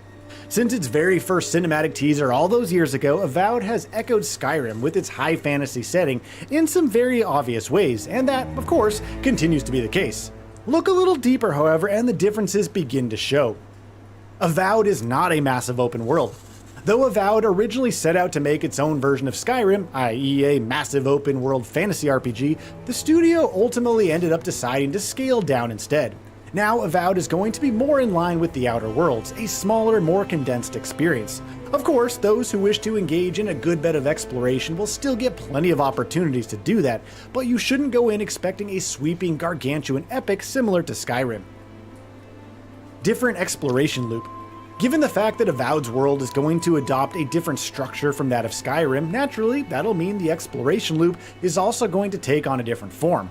Of course, how much players will want to engage with the optional content will be entirely their decision, something that's true of both games, but from a tighter structure to levels feeling more designed and handcrafted compared to the vast expanses of Skyrim's world, traversing Avowed's maps will have a different flow. Making use of companions' abilities and interacting with different things in the environment will also be important. Oh, and speaking of companions, Avowed is seemingly placing more emphasis on companions. Avowed will have companion characters, and Skyrim obviously had them too, but of course, they go about that in very different ways. Skyrim, for instance, did have its own cast of recruitable companion characters, but these are entirely ancillary and completely missable parts of the game who can have little to no integration with the story, depending on how you played, of course. Avowed, on the other hand, will be more similar to the Outer Worlds, with the companion characters forming a core cast that will have a crucial role to play in the main story from beginning to end. Avowed is looking more story-focused. Avowed's greater focus on its cast of companion characters can be attributed largely to the fact that the game is going to put more emphasis on its main story and storytelling, just period, flat out.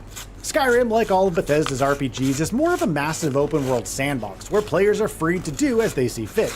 A byproduct of that, of course, is that the game's main story ends up feeling relatively weaker and by no means does it remain the main focus. Avowed, on the other hand, is aiming for a narrative-focused experience, with its main story very much being the primary driver of the experience. Factions. Here's an RPG trope that's never going to die out, because why the heck should it? Populating their worlds with different factions with engaging histories, cultures, conflicts, and stories is something RPG developers have done for as long as the genre has been around. Skyrim's world is filled with a variety of different groups and their own dedicated questlines in true Bethesda fashion. The upcoming Avowed 2 will see players encountering a number of different factions as they explore the living lands. Then again, the greater focus on player choice will make Avowed's implementation of factions stand out by the look of things. Choice and consequence mechanics. This is an area where Bethesda RPGs have never made too much of a mark, the same being true of Skyrim as well. Now, make no mistake, the open world epics certainly put little to no limitations in allowing players to do whatever they wanted to do, and however they wanted to do it. But though Skyrim always lets you make whatever choices you want, it's not often that you ever actually feel the weight of any of those decisions, no matter how monumental. Successfully seeing the questlines of two rival factions in different direct competition with each other through the completion shouldn't be possible, and yet Skyrim, like other Bethesda RPGs, lets you do that. Avowed, however, is going to be the sort of game where the choices that you make have consequences, which means you can expect the story and the world to react more strongly to your actions and decisions. But I have to know if anyone else made it out. Of course he did. Sergeant Asui never has a thought he won't say out loud. So what did he tell you? That Captain Ruwiki was sick? That I was paranoid? That I was a dumb baby? I heard it all often and loudly. Quest structure. Speaking of player choice, Avowed will seemingly allow for plenty of it in terms of the actual moment-to-moment gameplay as well, which of course is an area where Skyrim and other RPGs made by its studio do excel. Nearly every quest in the game had been designed so that players would be able to begin and tackle them in a variety of ways. Skyrim's immersive, sim-esque gameplay sandbox, which lets players go about tackling objectives however they please, is one of its biggest strengths. We don't expect Avowed to be on that same level, it's going for something else after all, but clearly its quest structure seems to be taking a few cues from the Bethesda design playbook. First/third-person options. Here's another way that Avowed is going to overlap with the Skyrim experience, and it's another obvious one. Like Skyrim, Avowed is primarily a first-person experience, and that plain and simple fact has led to countless inevitable comparisons, like this one. Also similar to Skyrim, meanwhile, Avowed is also confirmed to feature a third-person option. How well the gameplay experience will translate to that camera perspective remains to be seen. Skyrim in third person is something of a mixed bag, so here's hoping Avowed doesn't have that in common with it. I never played Skyrim in third person that much.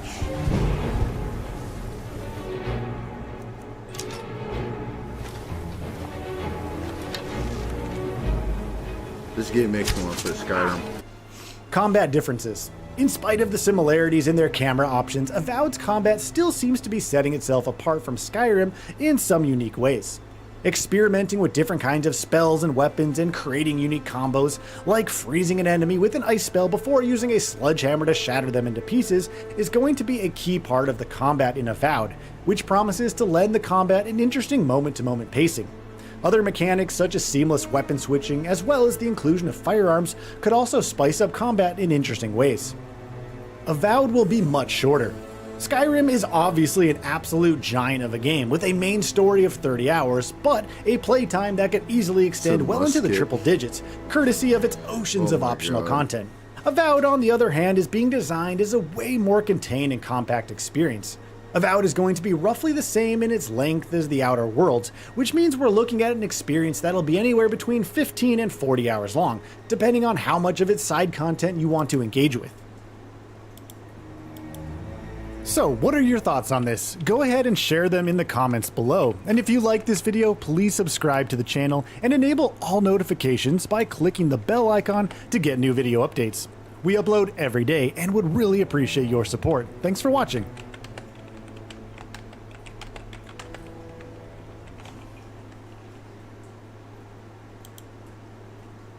Hi, my name's Frostbreak, and I'm your... Alright, fuck it.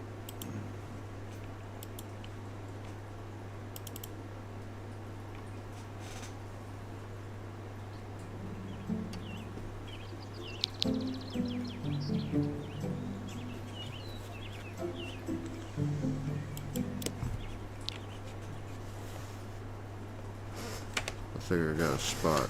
I'm gonna try. Let's try.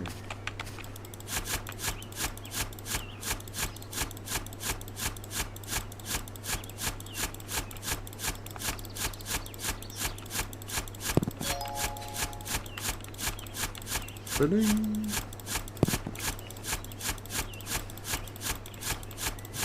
I'm gonna dig a wide hole because I want to be able to get in my hole.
Yeah. Oh shit.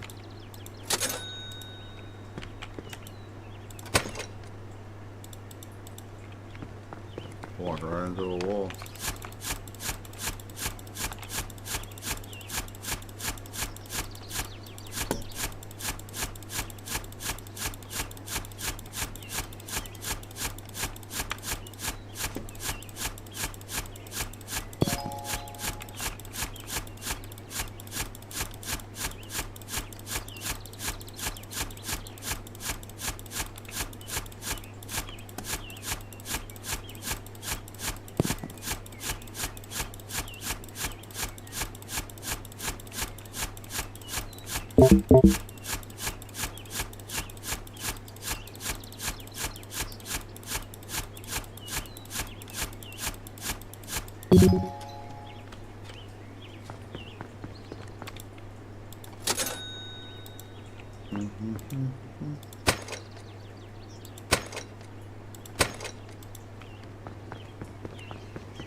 Nobody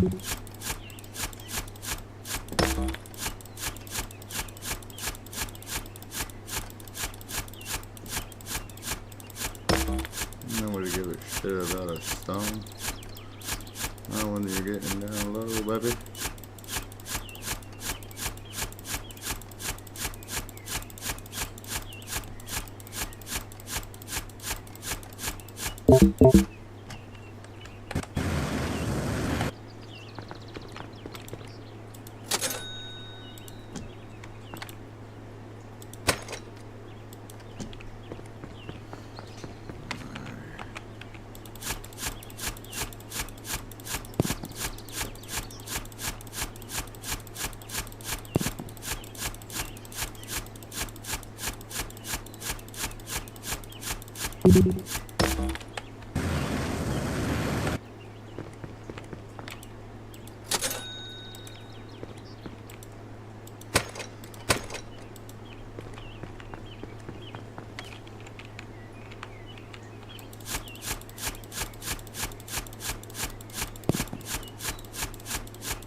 Stone, dude.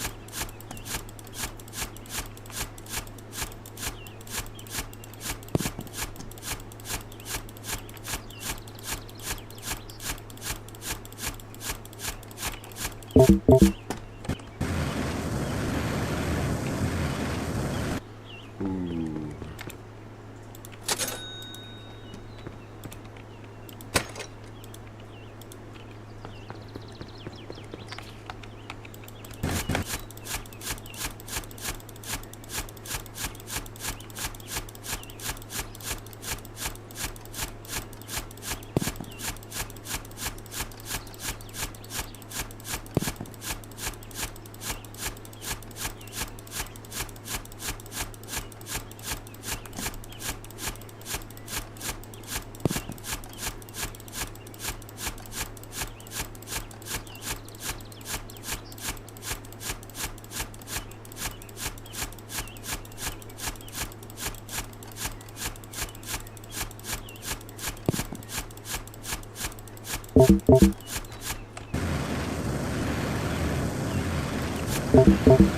Oh, come on. Oh, motherfucker. Your mama.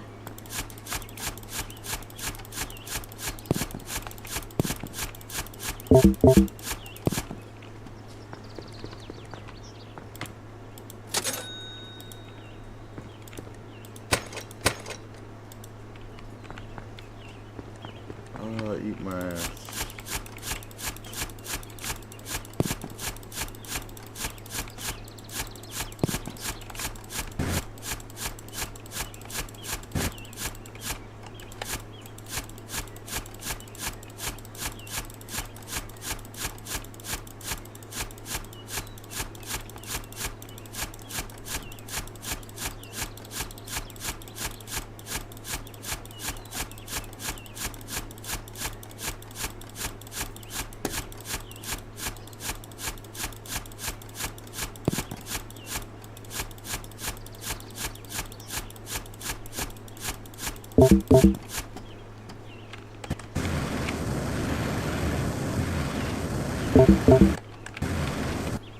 Yo.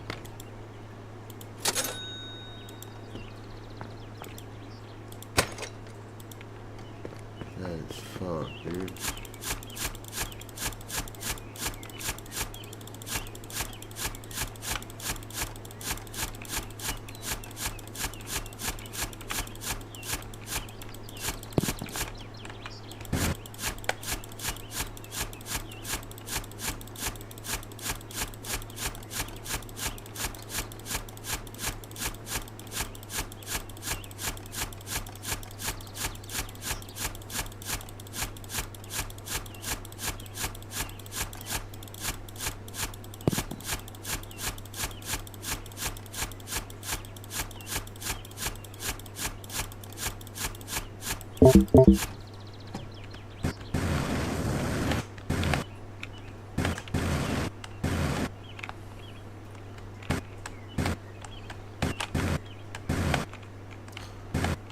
Motherfucker. Oh my god.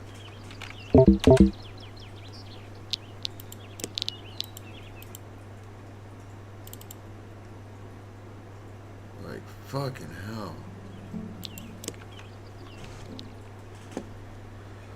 Alright.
Sweet.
Down the hole we go.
it's worth it.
I don't even think I hit a copper yet, but okay.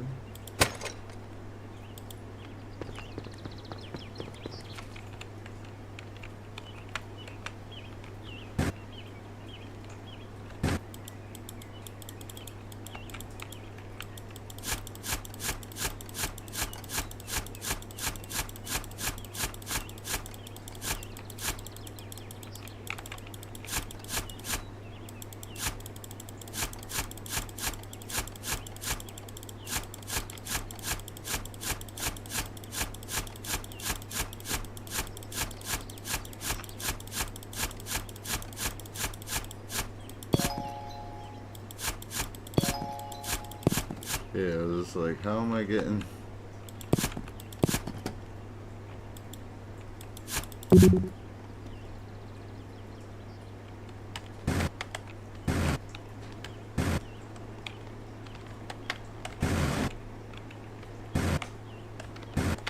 What the fuck? Let me up my fucking hole.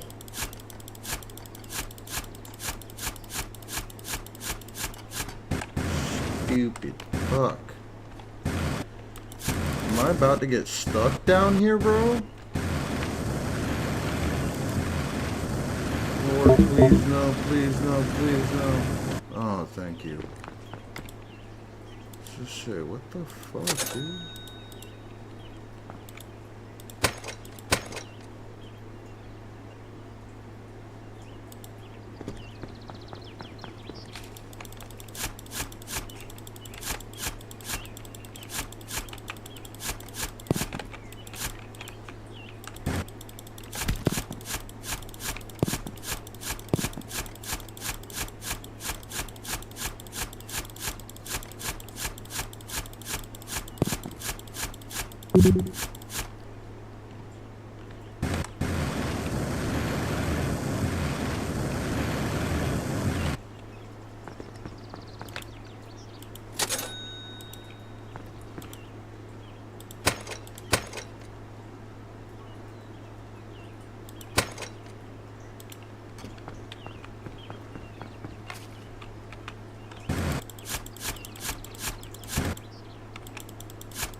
Lord.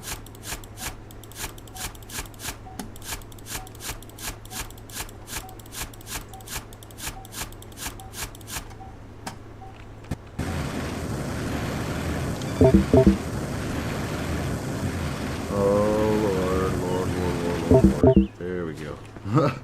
Thought I wasn't gonna make it.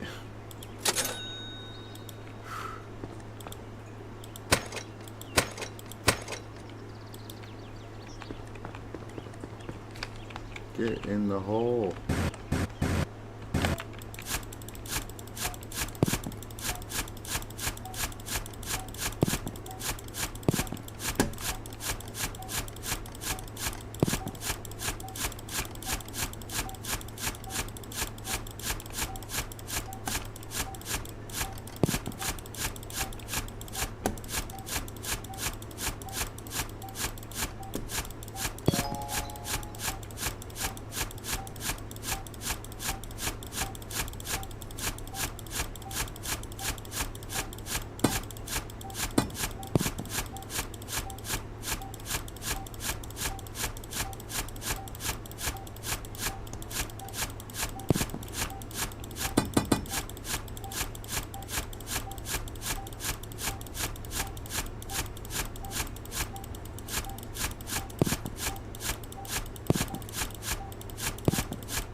That actually timed out perfectly.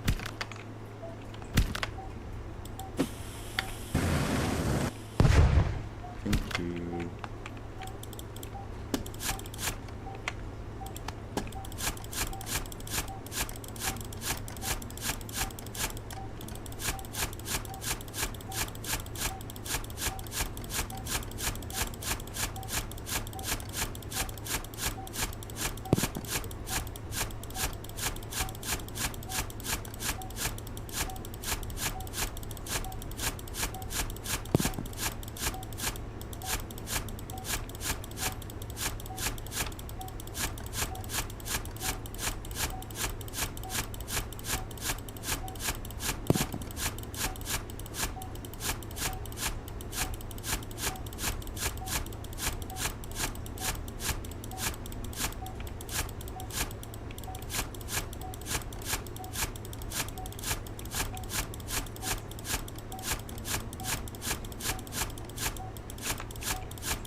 Away we go.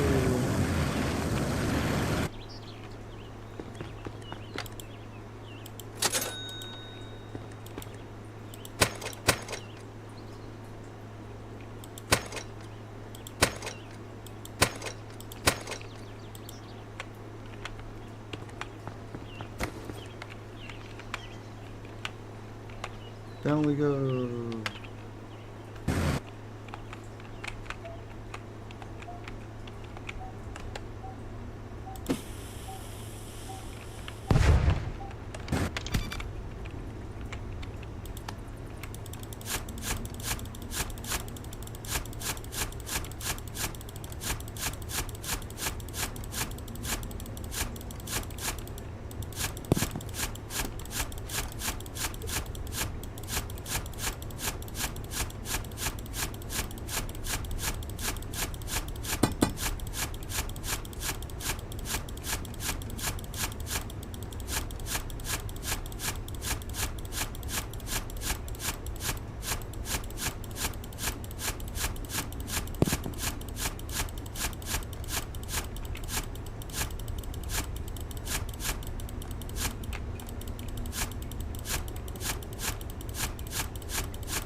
Even though I should probably aim to try to get out of here and refuel.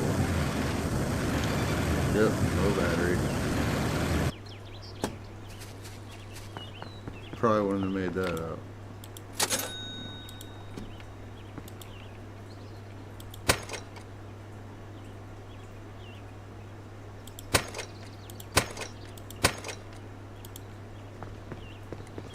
Yeah, fuck it. Down we go. Down my hole we go. Down the hole we go. Wow. Keep hurting myself.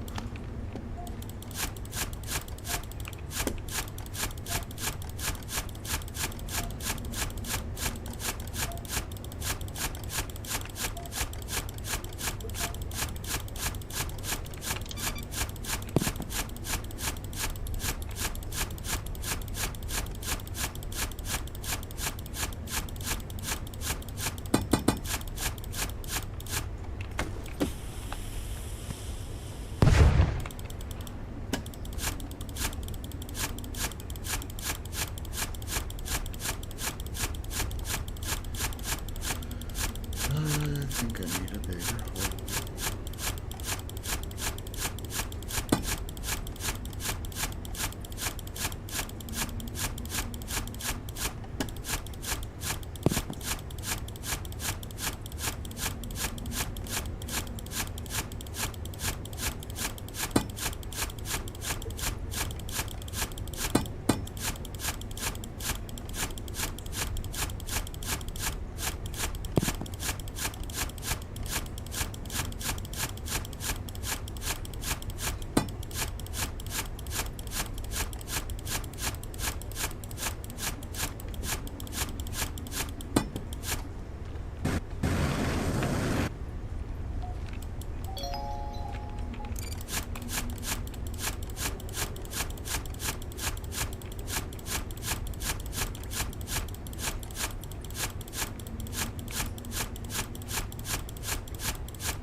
Come on, baby.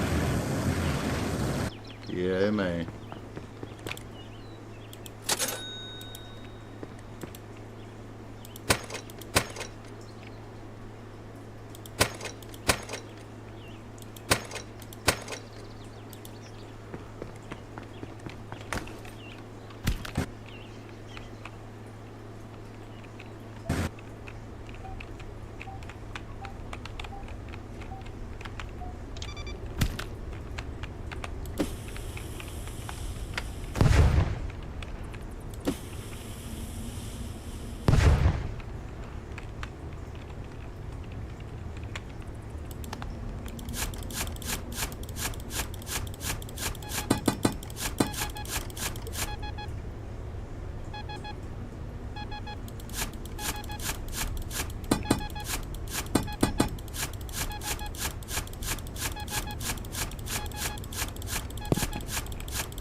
Note to self, buy as much dynamite as you fucking can.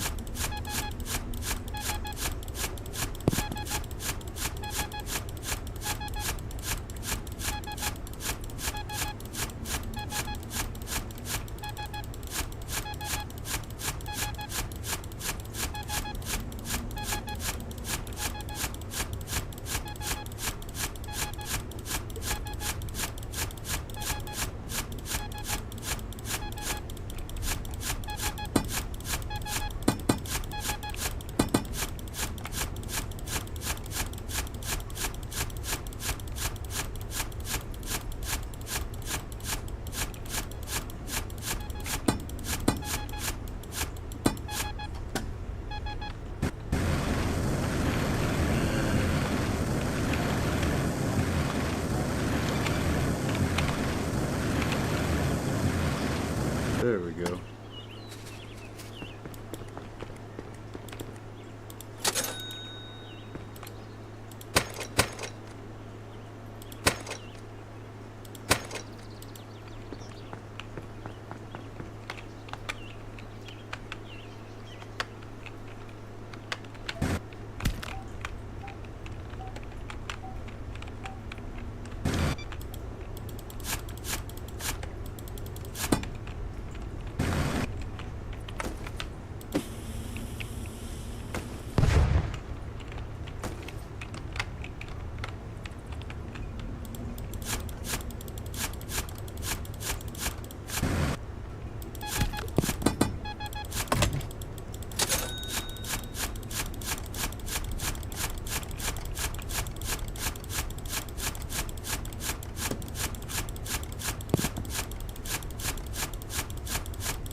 Nice.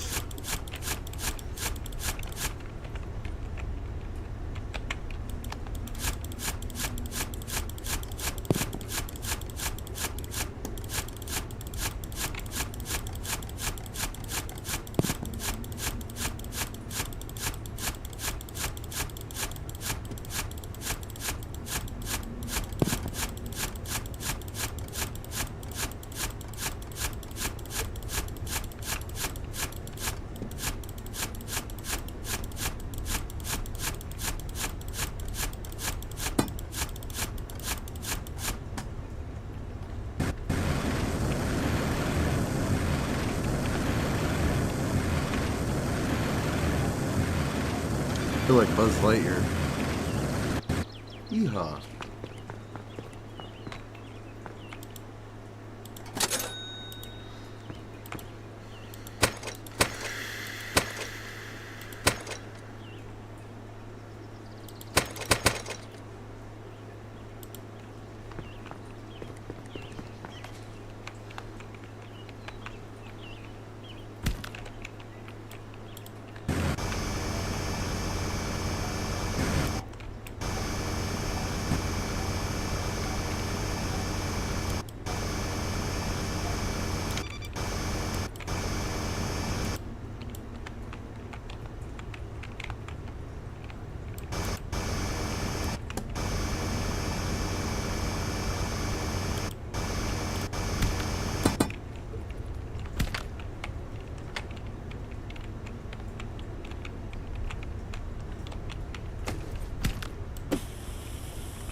Come on. Come on. Come on. Oh my god, I almost got right by him. Fuck you, dude.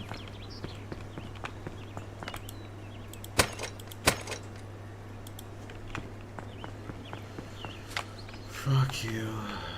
I guess I didn't do it in the time I wanted. God damn it. Just eating shit the whole way down the tunnel.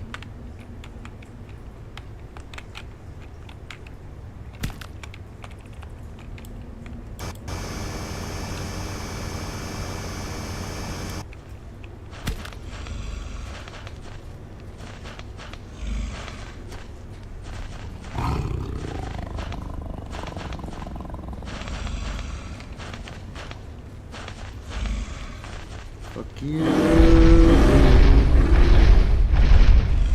Thank you, Lord.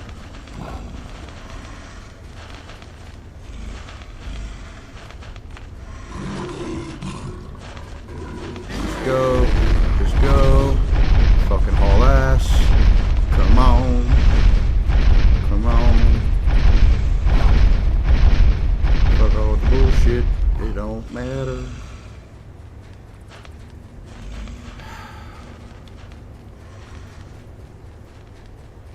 Yes, yes, I know. Almost there. We almost did it. There we go.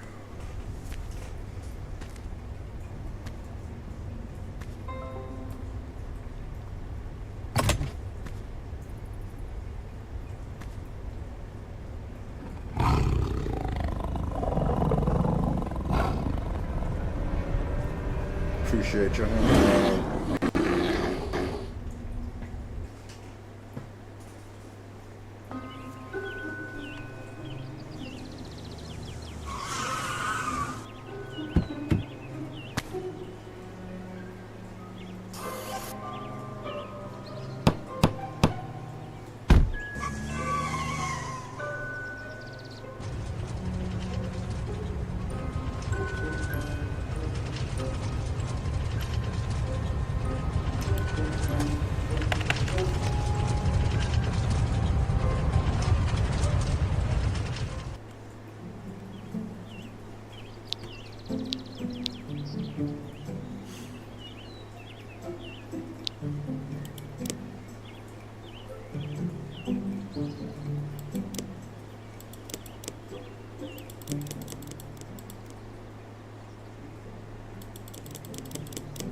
That's master volume.